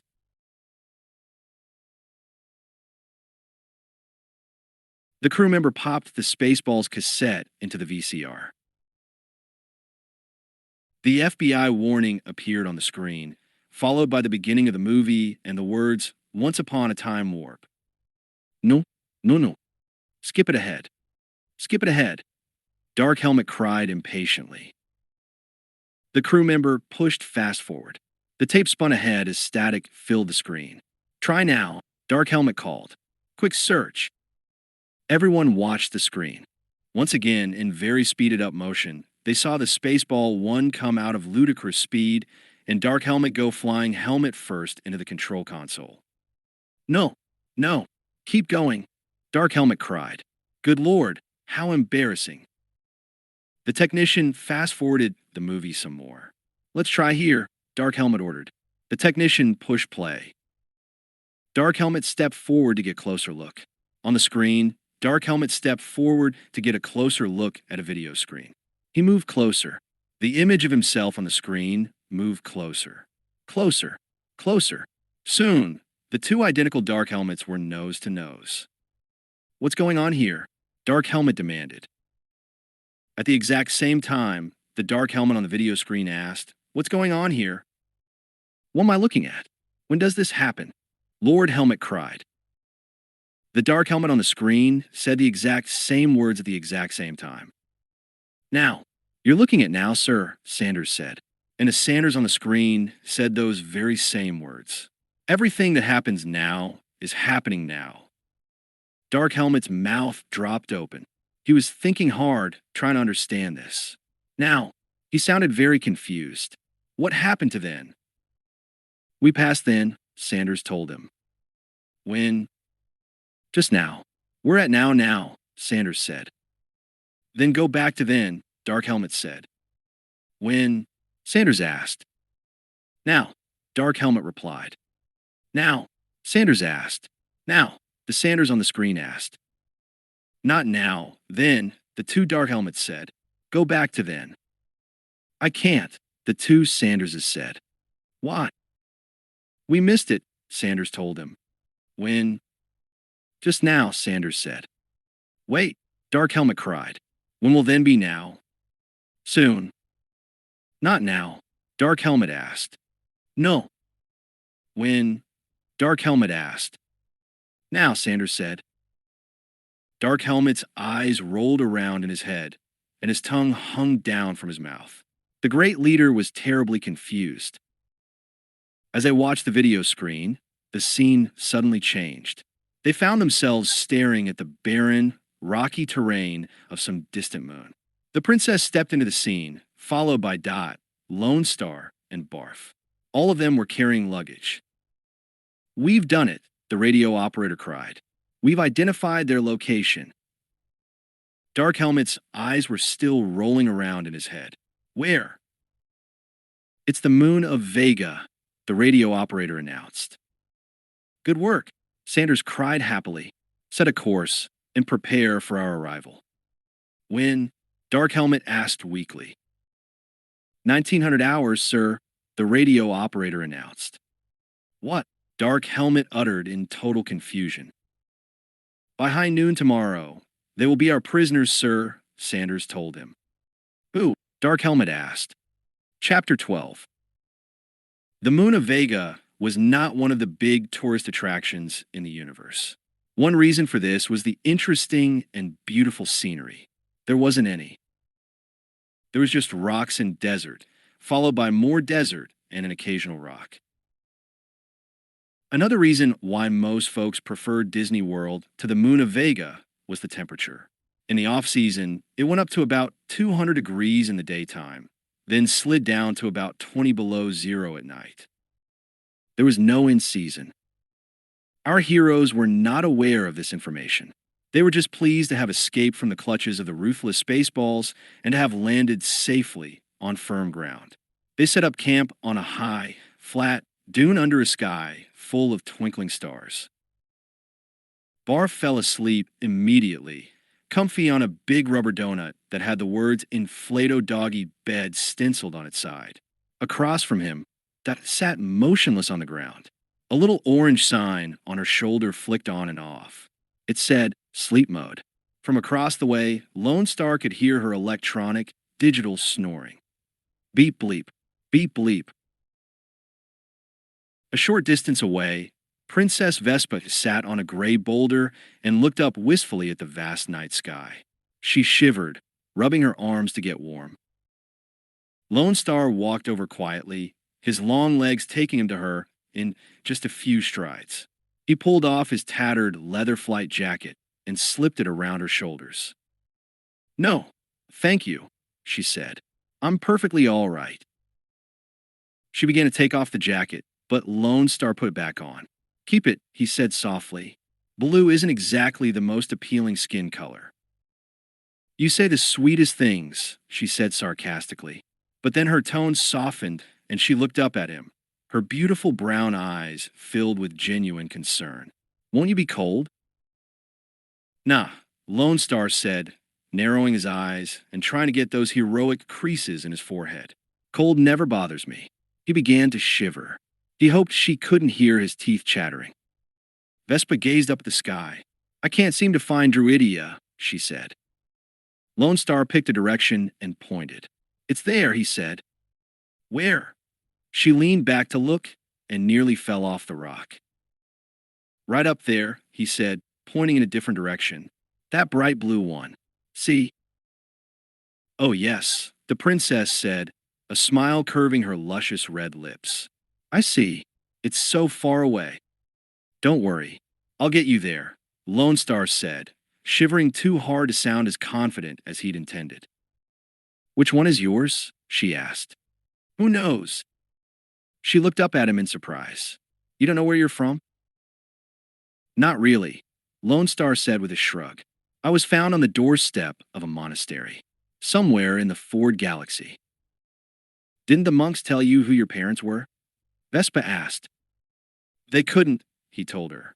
"They took a vow of silence. All I got is this."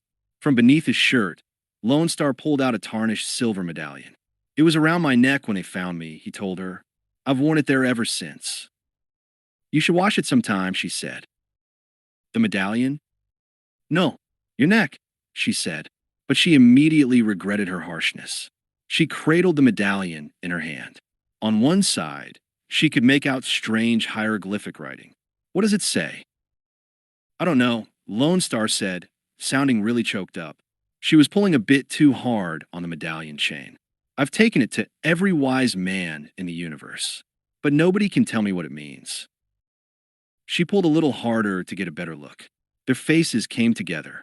They stared into each other's eyes. I. Lone Star struggled to find the right words. I can't breathe." He took the medallion from her hand and replaced it under his shirt. The moment was lost. They looked up at the stars again. "So how come you ran away from your wedding?" Lone Star asked. "If you must know, I wasn't in love with the groom," she said, not looking at him. "Then why were you going to marry him?" "Because I'm a princess and I have to marry a prince. I have a duty to my father and my planet." She stopped for a moment. She seemed to be trying to keep herself from crying. "I really must go back," she said. "I shouldn't have run away. I realize now that love is one luxury that a princess cannot afford." Lone Star moved a little closer. "You're probably right. I know now that I must learn to live without love," she said softly. "I guess so," Lone Star said, moving a little closer and putting a hand on her shoulder. "Besides, love isn't that important," she said. "Nah, it isn't," Lone Star quickly agreed. He pulled her close. They began to melt into each other's arms. Their lips touched. "Hope, hope, hope." A siren wailed from Dot's head. A red light began to flash on her chest. She came running over, pulled the princess away, and turned angrily to Lone Star. "We'll have none of that, Mr. Makeout." Lone Star raised his hands and backed away. Okay, let's all get some sleep. We've got to get moving before dawn." "Before dawn?" Princess Vespa whined. "Why so early?" "We're in the middle of the desert," Lone Star told her. "We won't get very far once that blazing sun gets overhead." As they walked off in different directions to their sleeping areas, Vespa cast a last, lingering look at him. Lone Star cast a lingering look, too, at his jacket. He really wanted it back. By mid-morning, the sun was a blistering hot yellow ball. The heat sizzled down and was reflected back up by the white-hot desert sand. As our four pitiful heroes staggered across the burning sands, they abandoned Vespa's luggage piece by piece. But even with a lighter load, the heat was unbearable, the journey slow and exhausting. Up they climbed to the top of a steep sand dune. Lone Star was in the lead, his face red and sweat-soaked, his parched lips gasping, "Water! Water!" Bar followed, his tongue down to his knees, panting quickly like a dog, gasping, "Water! Water!" Dot followed behind him, also exhausted, ready to drop, gasping, "Oil! Oil!" She was followed by the exhausted princess, gasping, "Room service! Room service!" Chapter 13. All eyes were on the telescreen as Spaceball 1 closed in on the moon of Vega. Finally, the radar technician made the announcement Lord Helmet was waiting to hear. "Picking up life forms in Vector 78, sir," he reported. 3 humans and a droid. They're alive, but unconscious." Lord Helmet rubbed his gloved hands together gleefully. "Alive, but unconscious. Just the way I like my enemies. Ah, ah." "Ready the landing party to pick up the prisoners," Colonel Sanders ordered. "We'll go in the sand cruisers, sir." But Dark Helmet didn't hear him. He was moaning in anticipation of finally capturing his longtime foe. "Oh, Lone Star," he sighed.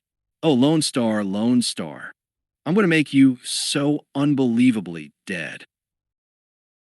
On the sizzling sands of the moon of Vega, Lone Star and his three companions already appear to be dead. But they were only unconscious, overcome by exhaustion and the stifling heat.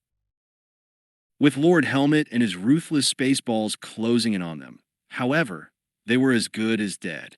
Luckily for our heroes, Dark Helmet was not the first one to find them. From out of the sand, a little fuzzy head wearing a sand-colored hood popped up, its paw-like hands scratching a path for itself. "Dink!" The little creature called out meekly, spotting the large, unmoving creatures in front of it. "Dink, dink!" It called out a little more bravely. "Dink, dink!" Another small, hooded creature popped up from the sand. It was followed by three others. "Dink, dink! Dink, dink, dink!" The dinks were about 3 feet tall. They all wore identical robes tied with a tiny rope and open-pawed sandals. They looked like furry little monks. "Dink, dink! Dink! Dink, dink, dink, dink, dink!" They chattered excitedly among themselves, worried about the four unconscious figures in the sand. "Dink, dink, dink, dink, dink!"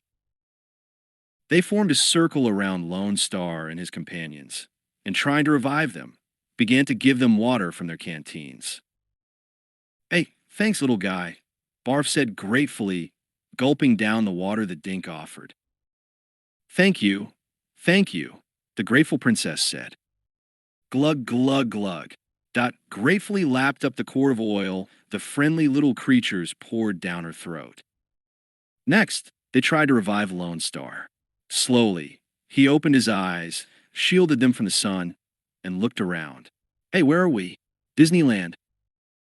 "They saved us," Barf told his Still Days boss. "Are they chipmunks or what?" Lone Star asked.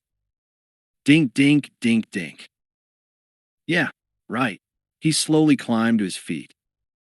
The dinks led Lone Star and his weary companions off across the sand. After a while, they came to a winding stone staircase that led deep into the ground. Down they went, following the chattering dinks until they arrived on a flat stone floor in a dark anteroom of some sort. "Where are we? What is this place?" Vespa asked, looking around the mysterious structure. "Dink, dink, dink, dink, dink, dink, dink," the dink leader explained in great detail. "Thank you," the princess replied. "Glad you cleared that up," Barf added. The anteroom led to an immense cavern carved out of stone. Lone Star and the others stared in disbelief. The enormous chamber appeared to be a mile high, with tall white pillars reaching to the ceiling. A marble altar, bathed in bright light, stood at the far end of the cavern. And sitting on the high altar was a 20-foot-tall Buddha-like statue with gleaming ruby-red eyes, huge pointed ears, and nostrils that breathed smoke. The dinks bowed their heads solemnly. The dink leader gestured for Lone Star and his companions to step closer to the statue. "Now it's going to happen," Vespa whispered. "Don't ask, and maybe it won't," Lone Star whispered back. As Lone Star reluctantly moved closer, a ball of flame burst from the statue's mouth. "Woof, woof, woof." The frightened Barf forgot himself and began to bark like a dog. Silence. The booming voice of the statue echoed deafeningly off the cavern walls. "Who dares enter the sacred and awesome presence of the everlasting know-it-all?" the statue roared. "Everlasting know-it-all," Lone Star muttered to himself. "It can't be. He's been dead for 1,000 years." "Don't tell him that," Vespa whispered. "Who is he, anyway?" "Who is he?" Dot asked. "Who?" Barf repeated. "It's Yogurt," Lone Star exclaimed, his voice filled with awe. "Yogurt!" Barf, Dot, and Vespa exclaimed in unison. "Hey, you hoy to me?" Yogurt emerged from the folds of the statue's robes. He was a cute 3-foot-tall version of the statue. Heard of you? Lone Star exclaimed. Who hasn't heard of Yogurt? Yogurt the Wise, Vespa said, smiling. Yogurt the All-Powerful, that added, whirring with excitement. Yogurt the Magnificent, Barf said. Yogurt gave him a little wave. He looked embarrassed. Please, please, I'm just playing Yogurt. But weren't you the leader of the Red-Eye Knights and the possessor of the Force? Barf asked. No, no, that was Alec Guinness, Yogurt told him. He flashed them a wise and knowing grin. I'm the keeper of a greater magic, he said proudly. I possess a power known throughout the universe as the Schwarz. With these astounding words, Yogurt held up his right hand, revealing a silver ring on his middle finger. A dazzling silver light circled the ring. The Schwarz, our heroes cried in unison. The light was so dazzling, they looked away. Don't be afraid, Yogurt told them. The Schwarz is in the service of the pure and the brave and the good and the cute. The dinks had gathered around Yogurt. They began chattering noisily and tugging at his sleeves. Dink, dink, dink. Dink, dink. Oh, of course I'll introduce you, Yogurt said, slapping the side of his head. Where are my manners? He gestured to the excited little creatures who surrounded him. These are my dinks. I couldn't live without them. They're my little helpers. He began to introduce them one by one. This guy is Rinky Dink. Next to him is Blinky Dink. And that's Stinky Dink. Over here, we got Pinky, Finky, and Winky. Winky winked at the princess. What is this place? Lone Star asked. What do you do here? What do we do here? Yogurt repeated. I'll tell you what we do here. Merchandising. What's that? Barf asked, scratching his head. You know, merchandising, Yogurt said. First they make the movie, then they make the book about the movie. Then they make a million things with the movie's name on it. Come here, I'll show you. Yogurt led them across the wide cavern to a display shelf. The shelf was filled with all kinds of Spaceballs products. Here, look, Yogurt said, holding up items one by one. See? A Spaceballs coloring book, a Spaceballs lunchbox, t-shirts, even dolls. Here, take a look at our latest doll me. He held up a very cute little doll of himself. I'm adorable, and I talk, he said, smiling proudly. I'll show you. He pulled a string on the back of a Yogurt doll, and in a squeaky little doll voice, it said, May the Schwarz be with you. Yogurt grinned and gestured to all the stuff on the shelf. Let's face it, folks, he said. Toys R Us. Chapter 14. Into the heat of the vegan desert marched Dark Helmet and his Spaceballs, continuing their ruthless search for Princess Vespa. They moved slowly over the blazing sand, their eyes peeled for any sign of Vespa and the others. As Dark Helmet tried to shield his eyes from the blinding sun, Sanders came running up to him. We've reported to President Scrub that the princess is somewhere in the sands of Vega, sir, Sanders told him. And what did President Scrub say? Dark Helmet asked, trying to find some shade in the depths of his helmet. President Scrub said to comb the desert and to leave no stone unturned, Sanders reported. Okay, men, comb the desert, Dark Helmet commanded.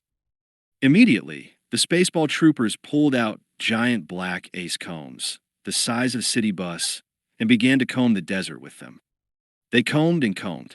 All that combing put a nice wave in the desert and a neat part on the left, but it didn't turn up any sign of Princess Vespa. Okay, men, Dark Helmet called. Start turning over stones. The troopers put down their combs, bent down, and began turning over stones.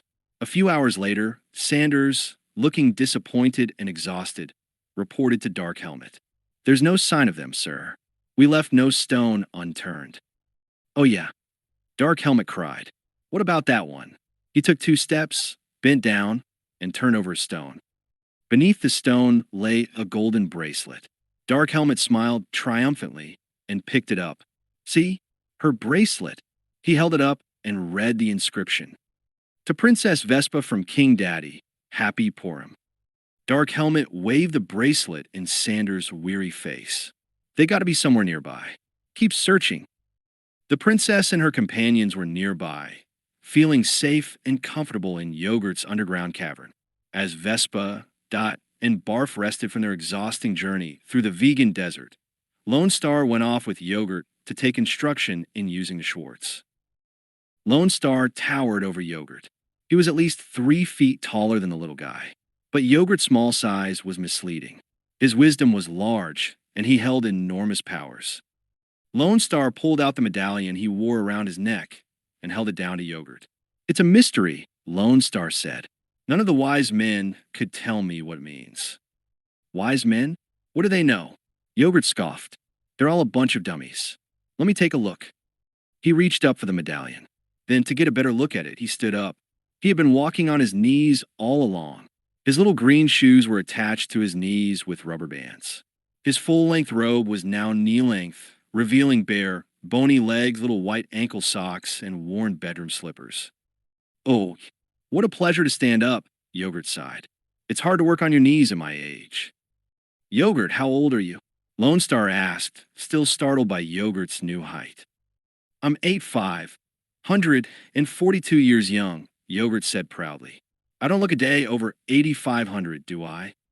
He held the medallion up close to his face and began to examine it carefully. Let's see here. No wonder they couldn't figure it out. This is written in the oldest language known to man." "What's that?" Lone Star asked. "Greek? Sanskrit? Latin?" "Older," Yogurt said. "Older than Latin?" "Yes," Yogurt told him. "It's Pig Latin." "Can you read it? What does it say?" Lone Star asked eagerly. A mysterious look crossed Yogurt's face. "I can't tell you now. It shall be revealed to you at the proper time." "When is that?" Lone Star asked. "Just before the end of this book." Lone Star looked disappointed, but Yogurt pulled him in front of the enormous Yogurt statue. "Let's get back to your Schwarz training," he said. "Concentrate and try again." Lone Star stepped back and raised his right hand. On his middle finger, he was now wearing Yogurt's silver ring. "Okay," he said, looking skeptically at the ring, "but I still don't see how I can lift that big statue with this little ring." Yogurt's face creased into a wise and knowing smile. "Never underestimate the power of the Schwarz," he said quietly. Lone Star pointed his ring finger toward the statue, closed his eyes, and concentrated with all his might. The ring began to glow. A few seconds later, the huge statue began to rise. "I can't believe it," Lone Star cried, opening his eyes, seeing the statue float up into the air. "The Schwarz, it's working." At that moment, Barf came running in excitedly. "Hey boss, I'm a..." Lone Star turned to look at his sidekick and... "Cray ass." "Oh wow," Yogurt screamed. "Ooh boy. Woof. Wow. Ouch." "Oh, I'm terribly sorry," Barf said. "That big statue seems to have fallen onto your little foot. Can we talk later?" Yogurt screamed. "Get off. Get it off me." "Come on, Barf. On 3, let's lift," Lone Star said, bending down to get a grip on the immense statue. They tried to lift it off Yogurt's foot, but it wouldn't budge. "It's no use," Lone Star said, still straining to lift it. "Use the Schwarz, Lone Star." Yogurt screamed. "Use the Schwarz." "Hey, good idea," Lone Star said, suddenly remembering the ring on his finger. He waved Barf back and then pointed the ring at the statue, concentrating with all his might. The ring began to glow. The statue slowly began to rise. Yogurt pulled his foot out. "That's better," Yogurt cried. "That's better. That's... cray ass." "That's not so good," Yogurt said, shaking his head. But this time the statue had missed his foot by half an inch. "Look at my foot," he wailed. "It looks like a spatula. I knew I should never have gotten off my knees." Chapter 15. Night fell on the desert of Vega, turning the sands cold and white. Dark Helmet and his troopers huddled in disappointment and defeat. "It's no use, sir," Sanders said sadly. "We've searched everywhere." "Wait," Dark Helmet cried, holding up a hand for silence. He seemed to be listening to some sort of invisible signal. "I feel it. I feel the presence of the Schwarz," he exclaimed. "The Schwarz," his men all repeated in awe. Dark Helmet turned around and began walking toward a low dune behind them. "It's coming from there," he said, still listening. "Somewhere down there." Sanders walked up to where Dark Helmet was pointing. He brushed the sand away. 2 doors came into view. On each door was a circle with a big Y carved inside it. "You're right, sir," Sanders said, impressed. "There is a secret entrance here. And look at the insignia on the doors." "Why for yogurt?" Dark Helmet frowned. "I hate yogurt, even with fruit on the bottom." "I'll call for the attack squad, sir," Sanders said eagerly. "No." Dark Helmet held him back. "We can't go in there. Yogurt has a Schwarz. It's too powerful." "But your ring," Sanders protested. "What's that chopped liver? Don't you have a Schwarz too?" "Yes," Dark Helmet told him, "but he's got the upside. I got the downside." "Then how are we going to go in and get her?" Sanders asked. Dark Helmet thought for a moment. Then he had an idea. He threw back his head and uttered a long, evil laugh so that everyone would know that he'd had an idea. "We will not go in there," he said mysteriously. "What?" Sanders asked, confused. "She will come out to us," Dark Helmet declared, and did a little more evil laughing just for the heck of it. Then he lowered his helmet visor, raised the ring, pointing it toward the 2 doors, and began to concentrate. In the dark warmth of the cavern bedchambers, everyone slept. Dot snored her mechanical snores, her sleep mode sign blinking on and off. Nearby, Princess Vespa slept peacefully too. Suddenly, a familiar voice entered the princess's dreams. "Vespa, my child, where are you?" Vespa blinked and sat up wide awake. "Daddy, is that you?" she called softly. "Vespa, it's your father, King Roland," the voice called. "Come to me." Vespa's heart began to pound. "Daddy, I hear you. I hear you. Where are you?" "Follow my voice," the voice of King Roland said. "Come to me. Come to me. Hurry it up, will ya?" The princess eagerly leaped from the bed. Following the sound of her father's voice, she opened the door to the bedchamber, headed down the silent hallways, and then up the steps to the front entrance. Suddenly, Dot's alarm began to buzz. Her sleep mode sign went off. Her eyes slid open. She looked around the dark bedchamber. Her gears began to whir noisily as she realized the princess was missing. In the moonlit desert outside the cavern entrance, King Roland stood in all his royal splendor. He waited, a frown on his round face, until he heard the sound of a bolt being slid back inside. Then he smiled as the doors opened and Princess Vespa stepped out. "Daddy, it's really you," she cried happily, unable to believe her eyes. "Come to me," King Roland said, beaming back at her, opening his arms wide. The princess, tears of happiness running down her cheeks, began to run toward her father. Dot moved quickly through the cavern and stopped just before the outer doorways. She reached for 2 buttons on her side. One was labeled Normal Vision. The other was labeled Abnormal Vision. She pushed Abnormal Vision. Her eyes began to glow with an infrared light. To her horror, she immediately saw that the princess was not running to her father. Inside, the welcoming figure of the king was Dark Helmet. "No, Vespa, no," Dot called out. "He's not really." A Spaceball trooper stepped out of the darkness and put a hand over Dot's mouth. He pulled open a compartment in her back and yanked out her battery pack. Dot froze in place, silent and lifeless. Princess Vespa leaped into the king's waiting arms. Instantly, he transformed back into the evil figure of Dark Helmet. "Haha, fooled ya," he said. Chapter 16. Too late, Lone Star, Barf, and the Dinks came running out to rescue the princess.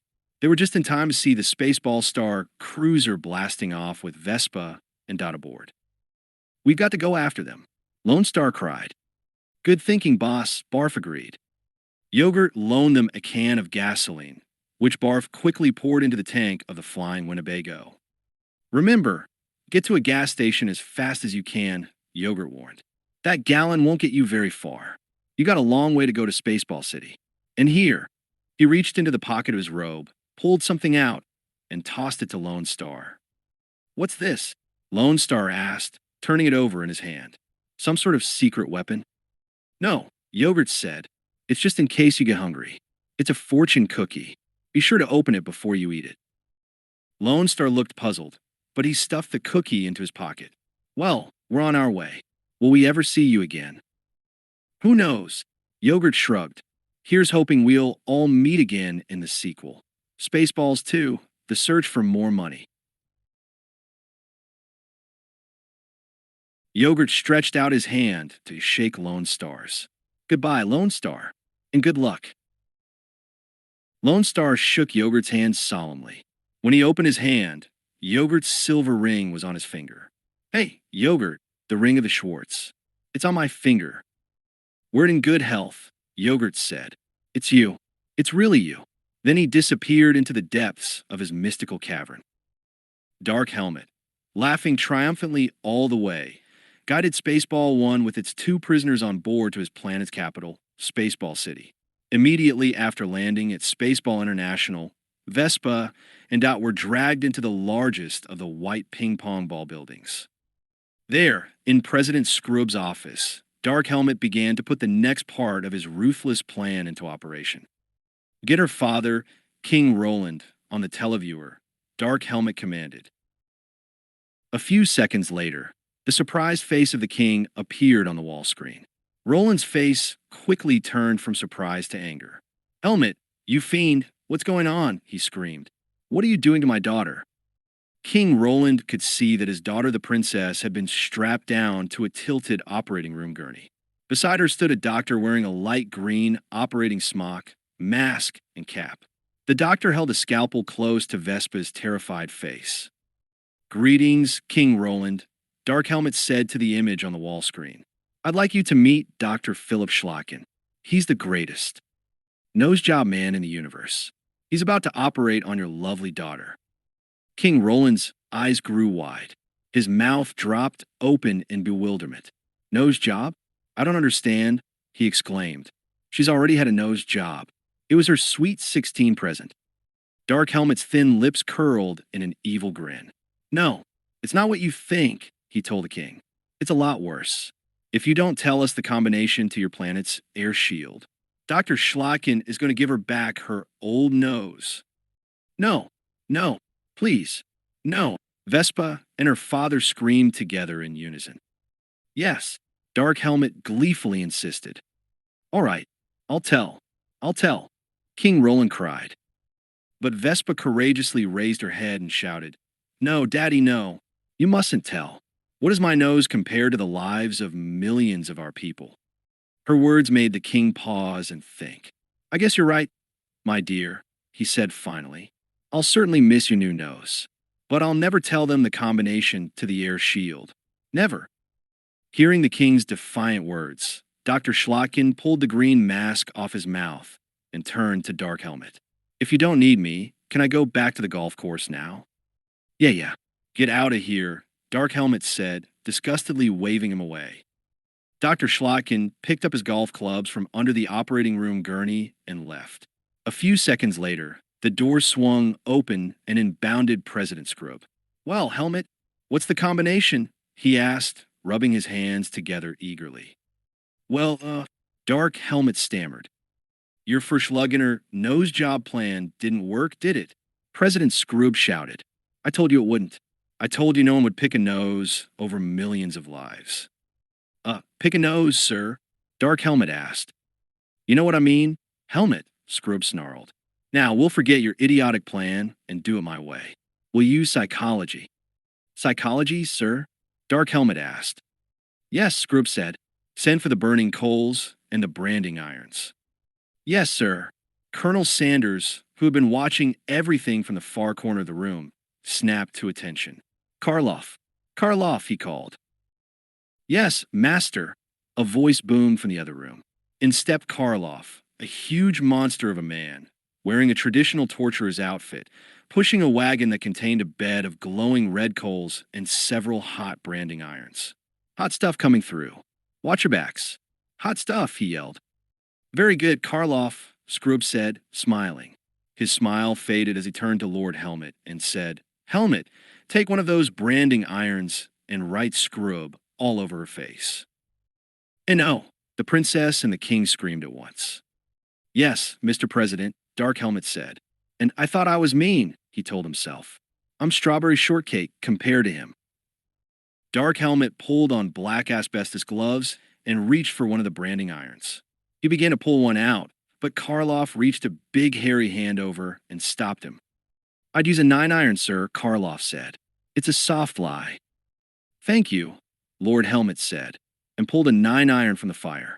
He gripped it tightly and approached the princess. No, Daddy.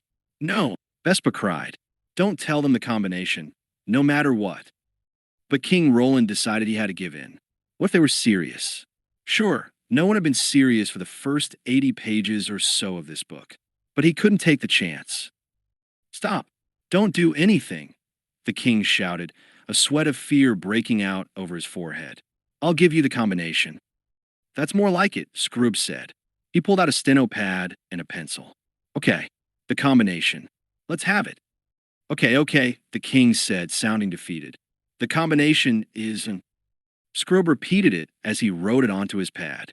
1. Dark Helmet also repeated it and wrote it down. 1. 2. King Roland continued. 2. Repeated Scrooge. 2. Said Dark Helmet, writing furiously. 3. King Roland added.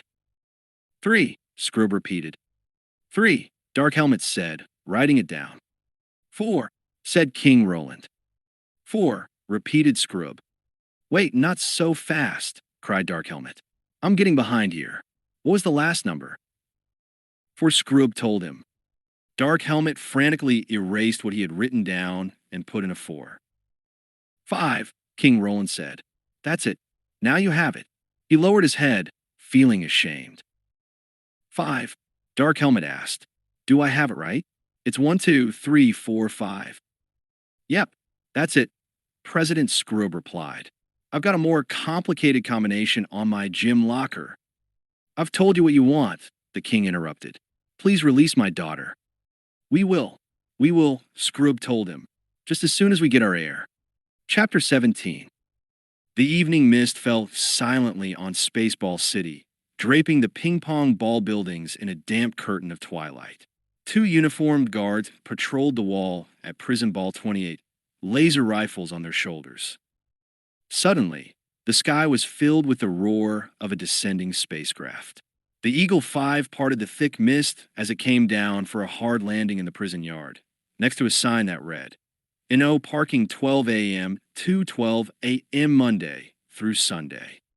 The 2 guards quickly pulled the rifles off their shoulders. Hey, can't you read? No parking, one of them yelled up to the cockpit of the battered Winnebago. They yanked open the door to Lone Star's spaceship and ran inside, rifles at the ready. Hands up, the first guard yelled. You're under arrest for illegal parking. Inside the ship, a loud scuffle ensued. A few minutes later, 2 guards emerged from the ship and closed the door behind them. If anyone had looked closely, however, they would have noticed that one of the guards had a long, bushy tail. Lone Star and Barf, in their stolen Spaceball uniforms, made their way quickly into the prison ball. They hurried down a dark corridor until they came to a row of cells. A sign read, Royal Prisoners Only, Maximum Security. Princess Vespa has got to be in one of these cells, Lone Star said, pressing himself against the wall and motioning for Barf to follow him into the cell block. Suddenly, they heard a booming, deep voice singing in one of the cells. Nobody knows the trouble I've seen. That can't be her, Barf whispered. Lone Star slid open a panel in the door to the cell. Nobody knows but me, sang the deep voice. They could see that it was Princess Vespa. What I know? Lone Star shrugged. She sings bass. The princess spun around, and her eyes grew wide. Lone Star, how did you find us? She smiled, and they exchanged loving looks. In a corner of the cell, Dot came out of sleep mode, and her mouth whirred open in surprise. Lone Star, Barf, where did you? Lone Star raised a finger to his lips. Shush, there's no time to talk. We gotta hightail it. Come on. He turned a laser key in the lock, and the cell door slid open. They began to run down the corridor. Stop, Dot cried suddenly, lights flashing on her side. I'm picking up electronic vibrations. Let me take a quick check. She pressed her abnormal vision button, and her eyes began to glow with infrared light. I thought so, she told them. There's an invisible alarm beam ahead. They followed her down the hall. It's right here, she said. Duck under. Be careful. Dot ducked under the invisible beam, followed by Lone Star, Vespa, and Barf. Barf ducked low enough, but he forgot about his tail. Sticking up behind him, it broke the invisible beam. Blay it, blay it. A deafening alarm echoed down the corridor. Whoops, sorry, Barf said, lowering his head. You said to hightail it. I guess I didn't exactly get your meaning. Never mind that now, Lone Star cried, as the alarm continued to blare. Just run. They ran around the corner and were greeted by a series of laser blasts. Four Spaceball guards, their laser rifles aglow, blocked the corridor. Our heroes stepped back, but more guards were coming from behind them. We're trapped, Vespa cried. About an idea that might work, Barf said. He reached up to the wall and ripped off a bunch of curved mylar tubes. Barf, what are you doing? Lone Star asked. This is no time for arts and crafts. Watch this, Barf said. He darted his head around the corner and stuck his tongue out of the guards. Nah, nah, nah, nah, nah, he called. The guards replied with a barrage of laser blasts. The clever Mog stuck out the mylar tubes. The deadly laser beams zoomed into one end of the tubes and then shot out the other, right back at the guards. In seconds, the guards had blown themselves to bits. Hey, good plan, Lone Star cried, slapping Barf on the back. But they didn't have long to celebrate. A squad of guards was right behind them.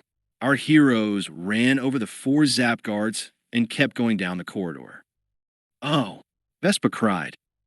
Ahead of them, two huge stainless steel slabs, one from the floor, one from the ceiling, began to close and seal off the corridor. Go for broke, Lone Star yelled. Everybody dive on 3. 3. Side by side in unison, all four of them performed a spectacular professional gymnastic tuck, roll, and dive. Clong. The slabs slammed together, but our friends had just made it to the other side. We did it. We're home free, Barf yelled. But a voice in front of them told them he was mistaken. Don't move, or you're dead.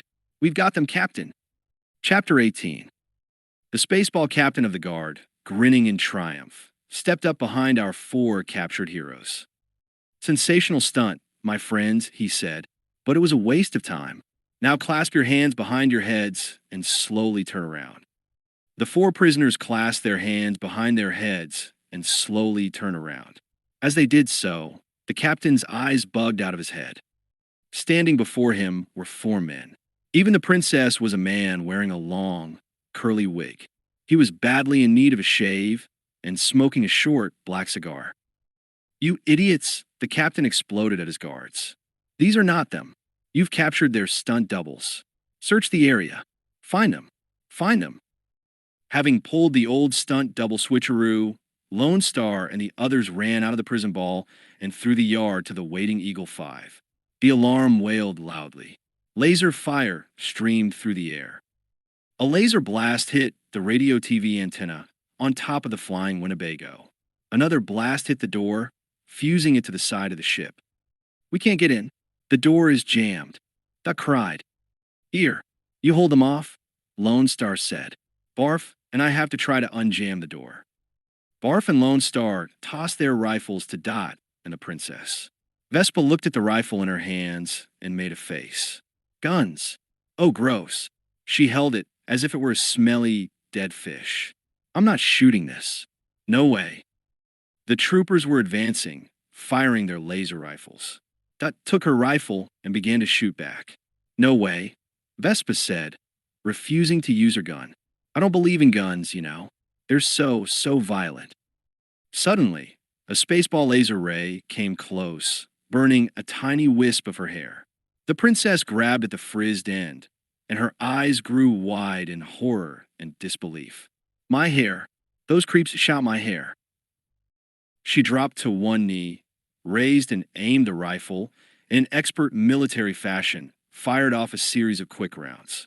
One by one, the troopers dropped, mowed down by Vespa's deadly accurate barrage. When the last trooper had been blown away, Vespa turned to Lone Star. Was that all right? Did I do okay? Sure. Not bad. Lone Star had a little difficulty talking with his mouth hanging open in amazement. He and Barf finally managed to pull the door open, and the four of them shoved into Eagle 5, closing the door behind them. A few seconds later, they lifted off, glad to leave Spaceball City behind. Lone Star and Barf sat in the cockpit, manning the controls with the princess and Dot leaning over their shoulders. Lone Star picked up the microphone and tried to make contact with planet Druidia. King Roland, come in, he said. The telewall showed nothing but static. This is Eagle 5. We have your daughter. We're heading for planet Druidia. Vespa grabbed the microphone away from him. Daddy, I'm free. Change the combination to the air shield. Quick, the Spaceballs are on the way. Come in, Daddy. Come in. No good, Barf said, staring at the static-filled screen. We can't get through. The televiewer is totally busted. Does this mean we can't watch Wheel of Fortune? The worried princess asked. Chapter 19. As Spaceball 1 rumbled closer and closer to planet Druidia, Dark Helmet, Sanders, and President Scroob watched from the command center. Wide smiles crossed their faces as the planet's air shield came into view.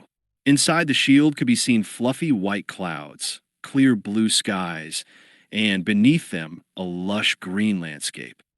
So at last, planet Druidia, Scroob declared happily, 10,000 years of fresh air for our people to breathe. Won't last us 100 the way he runs things, Dark Helmet muttered under his breath. What? Scroob asked. I said, beautiful, isn't it? Dark Helmet replied. All right, let's get on with it, Scroob ordered. Sanders snapped to attention. Yes, Mr. President. He spoke into the intercom. Prepare ship for metamorphosis. Ready, Kafka, Lord Helmet called into the intercom. Ready, Lord Helmet, Kafka called back. Kafka, I thought his name was Chekhov, Scroob said, confused. You're thinking of another space show, Lord Helmet told him. How did a literary joke like that get into a book like this? Scroob asked, totally confused. As Spaceball 1 prepared its metamorphosis, the Eagle 5 rumbled closer. Look, it's Spaceball 1, Lone Star cried, pointing out the windscreen. They've reached the air shield. Look, the air shield is opening, the alarmed cried. But their ship is too big, Lone Star said. Everyone knows it's the biggest, widest, longest ship ever built. They'll never get through. Yeah, Barf agreed. How are they going to get the air out? I don't see hoses or anything. What's happening? Vespa cried, staring out at Spaceball 1. Their ship, it's changing. Oh my gosh, Barf exclaimed, his ears shooting up in astonishment. Spaceball 1, it's not just a spaceship. It's a transformer. As our startled heroes watched, Spaceball 1 slowly transformed itself from a spaceship into a gigantic robot Maid. Look, the Maid has a vacuum cleaner, Lone Star exclaimed. So that's how they're going to get the air. Spaceball 1 completely transformed into a robot Maid holding a gigantic, upright vacuum cleaner. Its face and head, formerly the bridge area of the ship, vaguely resembled the face and head of the Statue of Liberty. Inside the crown, Dark Helmet beamed proudly. Metamorphosis completed, he announced. Spaceball 1 has now become Mega Maid. I don't do Windows, came the booming voice of Mega Maid. Commence Operation Vacadrive, Dark Helmet commanded. Instantly, the gigantic Maid's hand reached down to the switch on the vacuum cleaner marked on OFF and reverse. The robot thumb switched it to the on position. Then Mega Maid pushed the roaring vacuum cleaner to the open window of the air shield.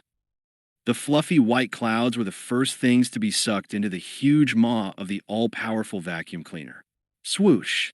An entire grove of trees were pulled straight up to the sky and vanished, leaving only bare ground.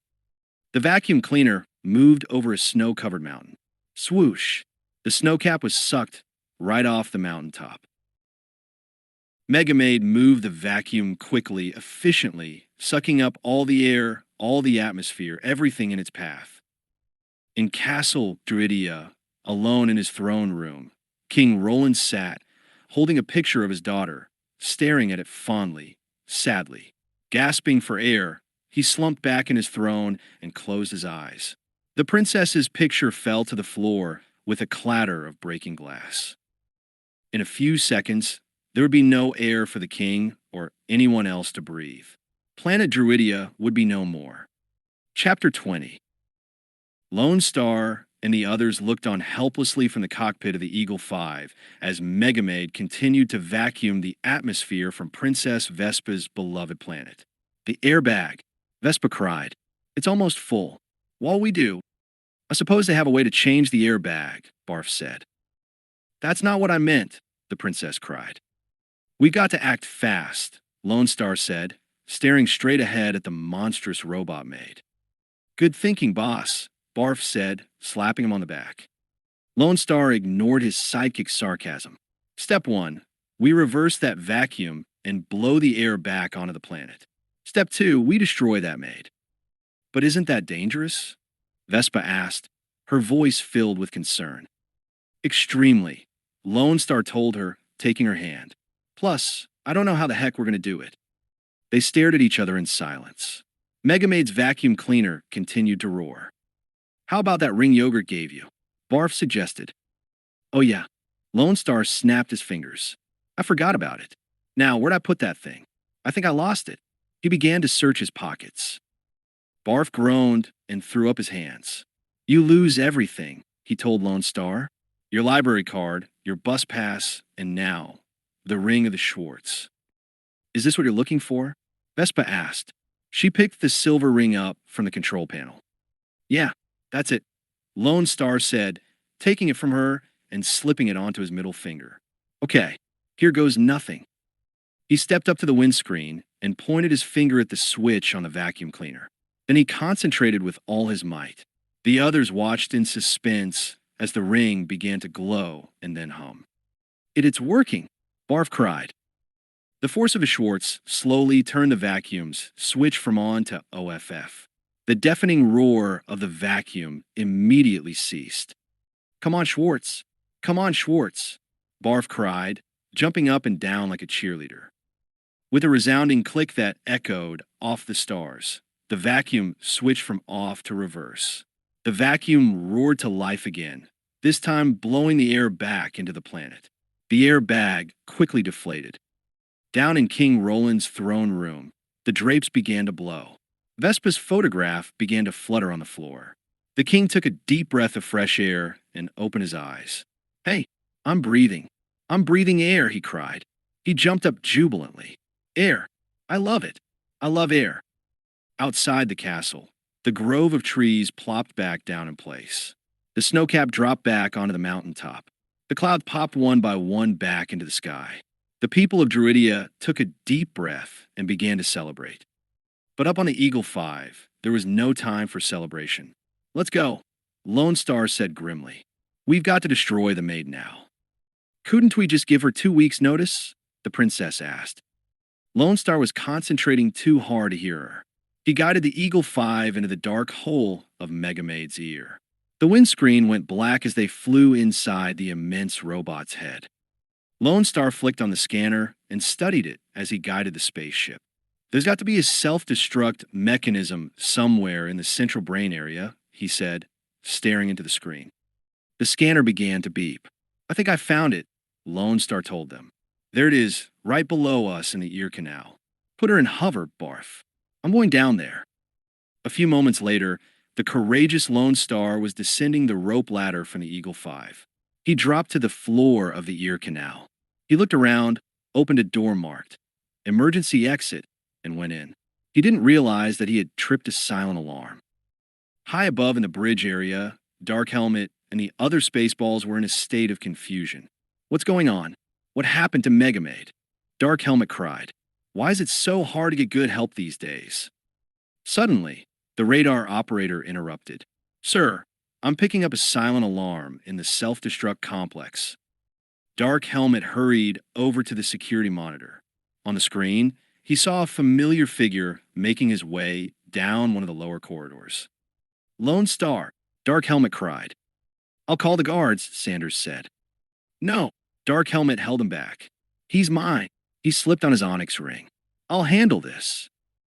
Down in the self-destruct center, Lone Star crept up on a door that said, unauthorized or authorized personnel permitted TO enter. He overpowered the guard with a quick karate chop and quickly entered the inner ear chamber. Focusing his eyes in the darkness, he saw the self-destruct mechanism at one end. On the other end was the guard's quarters, a stainless steel bunk bed, a locker, and a small washstand. A guard stood, shaving at the sink, his face covered with shaving cream. A large towel on a rack beside him had a huge picture of Dark Helmet on it, and the words, Spaceballs the Towel. Startled at seeing another guard, Lone Star reached for his gun. He didn't have it. Is that you, Mylar? The guard called over his shoulder. Lone Star looked desperately for a weapon. He spotted something. A can of shaving cream stood on the washstand. The label read, Spaceballs the Shaving Cream. Lone Star aimed the ring of the Schwarz at the shaving cream and concentrated with all his might. The shaving cream began to tremble. Then it floated right into Lone Star's waiting hand. The guard spun around. Who are you? He cried. You forgot your eyes, Lone Star said. Splurt, splurt. With two quick bursts, he covered the guard's eyes with shaving cream. The guard opened his mouth to scream for help. But Lone Star filled that with shaving cream, too. Then a quick karate chop dropped the helpless guard. Lone Star hurried over to the self-destruct mechanism. He found it inside a lucite case. Below it, a sign read, Self-destruct button. Do not push unless you really, really mean it. Lone Star really, really meant it. He raised his finger and prepared to push the self-destruct button. But he was interrupted by a voice from behind him. Not so fast, Dark Helmet said. Chapter 21. Lone Star whirled around to face his opponent. Dark Helmet, he cried. So, Lone Star, said Dark Helmet, his voice sounding tinny and distant behind his visor. At last we meet for the first time for the last time. Why? Lone Star asked. Dark Helmet flipped up his visor. I said so, Lone Star, at last we meet for the first time for the last time. Oh, Lone Star replied. There wasn't time for any more of this sparkling conversation. Dark Helmet raised his ring and pointed it at Lone Star. A force beam shot off the ring. Lone Star raised his ring just in time and blocked the shot with his own beam. The room crackled with an explosion of flaring energy. How did ya do that? Dark Helmet cried in surprise. If there's anything I despise, it's a fair fight, he scowled. But if I must, I must. May the best man win. He extended his hand. Lone Star reached forward and shook hands with him, and when he pulled back his hand, the ring was no longer on his finger. Dark Helmet had palmed it. Ha, you fool. Dark Helmet tossed the ring to the floor. They both watched it roll down a grate. Now, say goodbye, sneered Dark Helmet. Lone Star took a step back, but there was nowhere to run. The deadly green beam shot out of Dark Helmet's ring. Lone Star took a deep breath and executed a spectacular Baryshnikov-type ballet leap and midair split, touching his toes with his hands. Bravo! Three! Dark Helmet cheered. But what do you do for an encore? Dark Helmet moved closer, raising the ring for another shot. Lone Star shielded himself with his hands.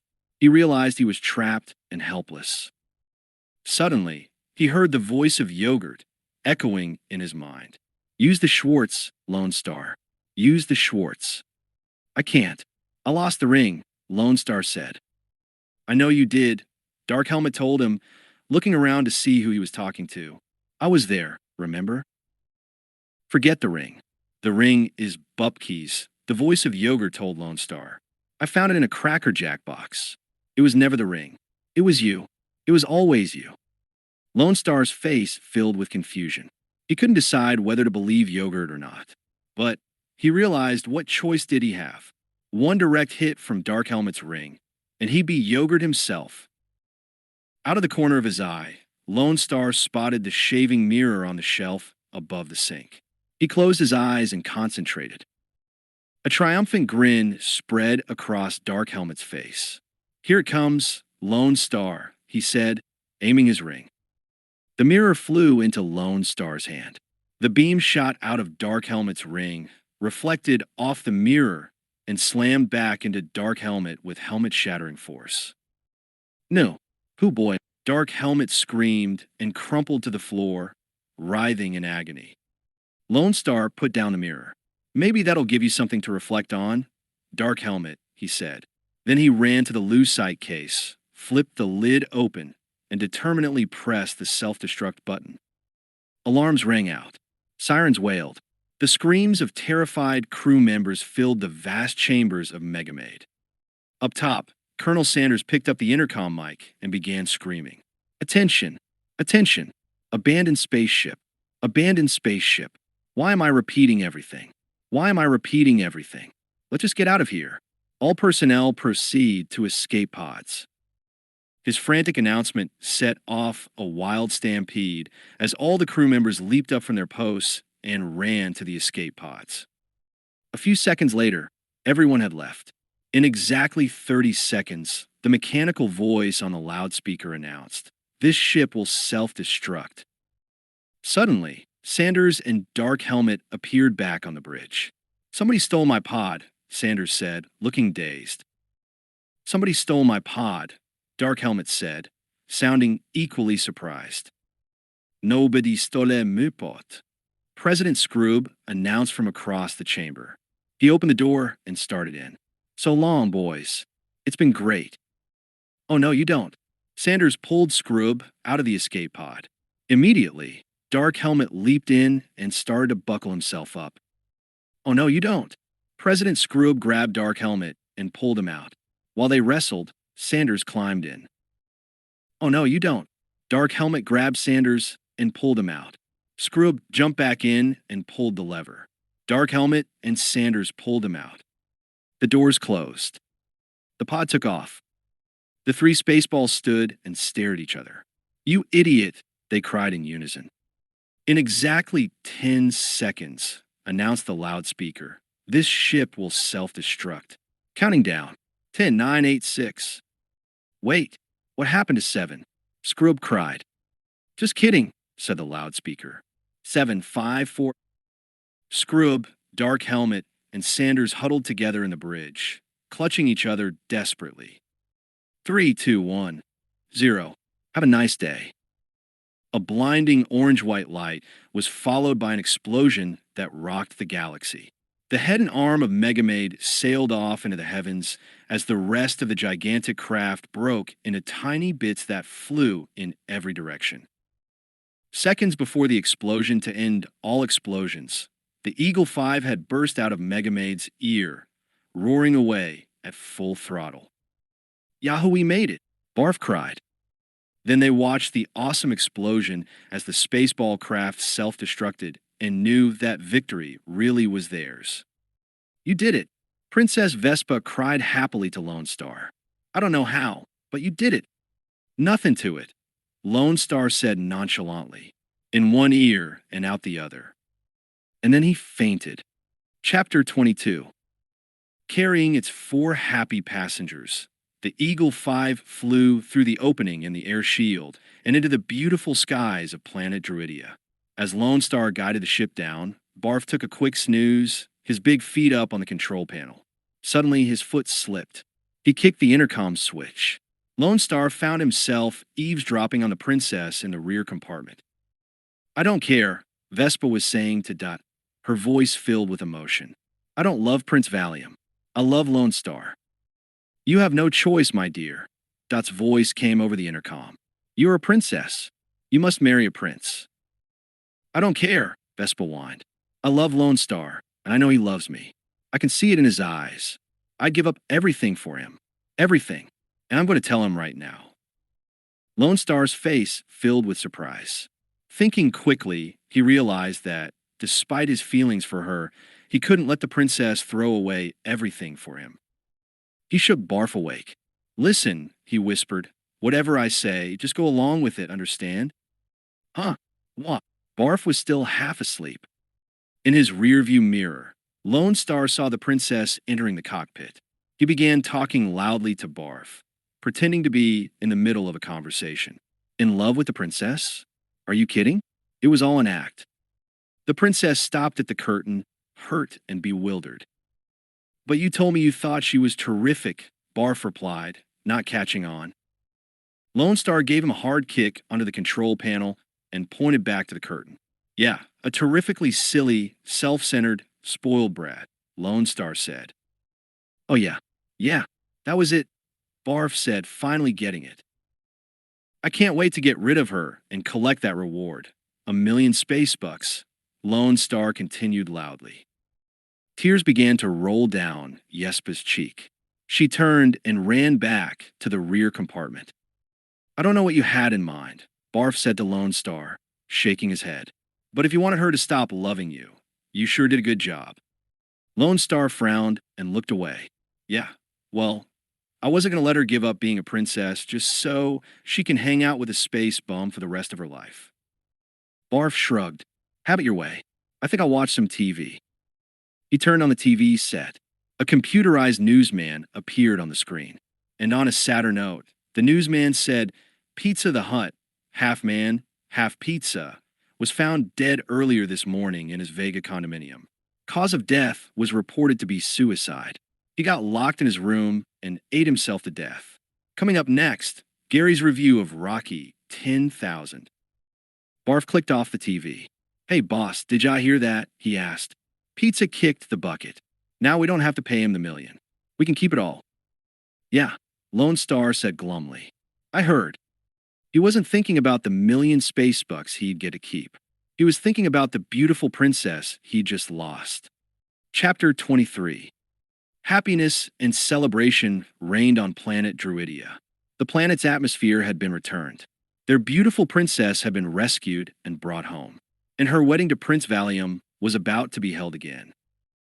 In the first intergalactic temple, Vespa, back in her wedding gown, stood at the top of the aisle, ready to walk down to her sleepy-eyed groom. Are you all right, my dear? King Roland asked. You will stop when you reach the altar this time, won't you? Don't worry, Father, Vespa said. I'm completely over that pilot. He didn't even stay for the wedding. Just grabbed his 1,000,000 space bucks and ran. But he didn't take the 1,000,000, King Roland told her. Vespa gasped in surprise. He didn't. No, the king said. He just took 248 space bucks for lunch, gas, and tolls. The wedding march began. King Roland offered Vespa his hand, and they started down the aisle. Prince Valium yawned up at her as she approached, but the princess didn't see him. Her mind was spinning from what her father had just told her. Thousands of miles away in space, Lone Star glumly guided the Eagle 5. I still can't believe you turned down the money. Barf cried for the 8,000th time. At least we could have stayed for the wedding feast. I am starving. We got anything to eat?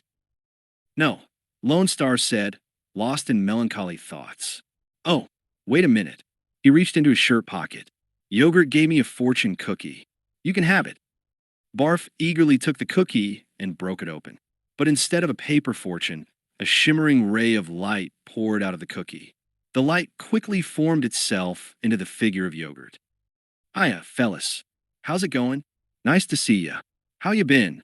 The image of Yogurt said cheerfully. Ready for your fortune? You know that medallion you wear around your neck that you don't know what it means. Yes, Lone Star said. Don't interrupt a holographic recording, Yogurt scolded. Well, it's a royal birth certificate. Your father was a king. Your mother was a queen, which makes you a certified prince. Hey, I'm a prince. What do you know? Lone Star's mood changed immediately. That means, if you hurry, there could be a princess in your future, Yogurt said. Now, if you want to get back there before she marries Sleeping Beauty, there's a can of special fuel in your glove compartment. With a shimmer of light, the image of Yogurt faded and disappeared.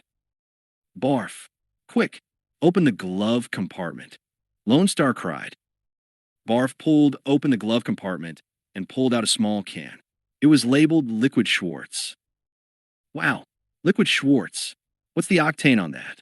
Barf exclaimed. Just pour it in the gas tank, Lone Star said impatiently. Then, hang on, Barfo. We're going to make space tracks.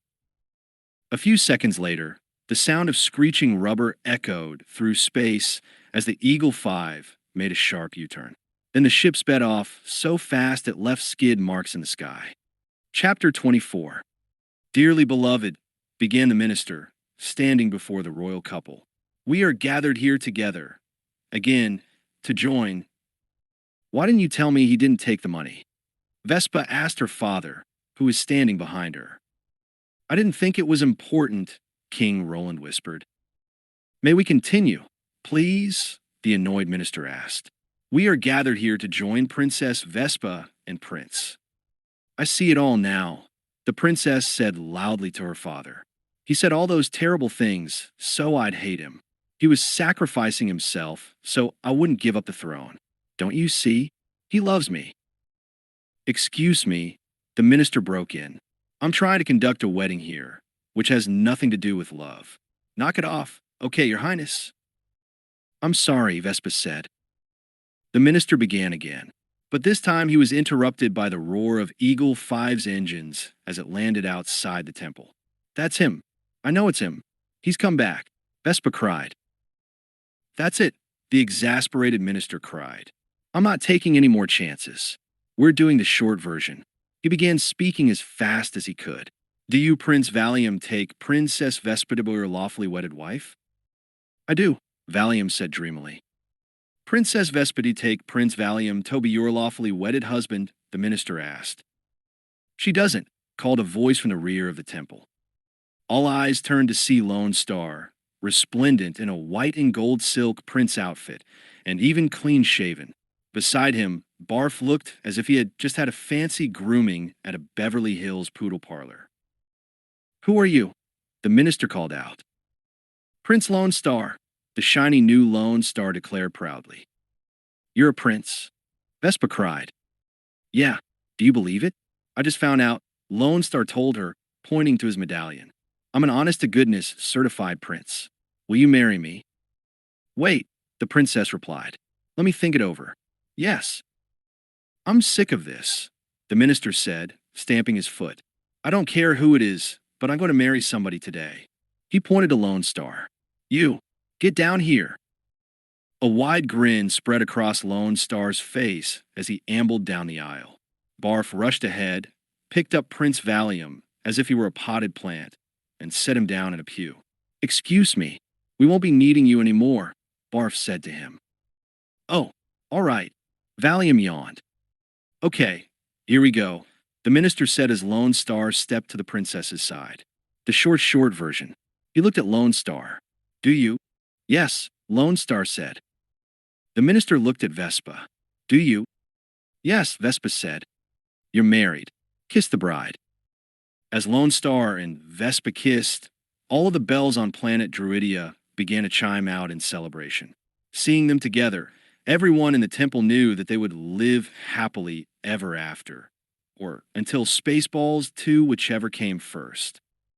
Millions of miles away in another galaxy, a beautiful blue marble of a planet of green earth and gently rolling seas, spun silently on its orbit around a waning sun.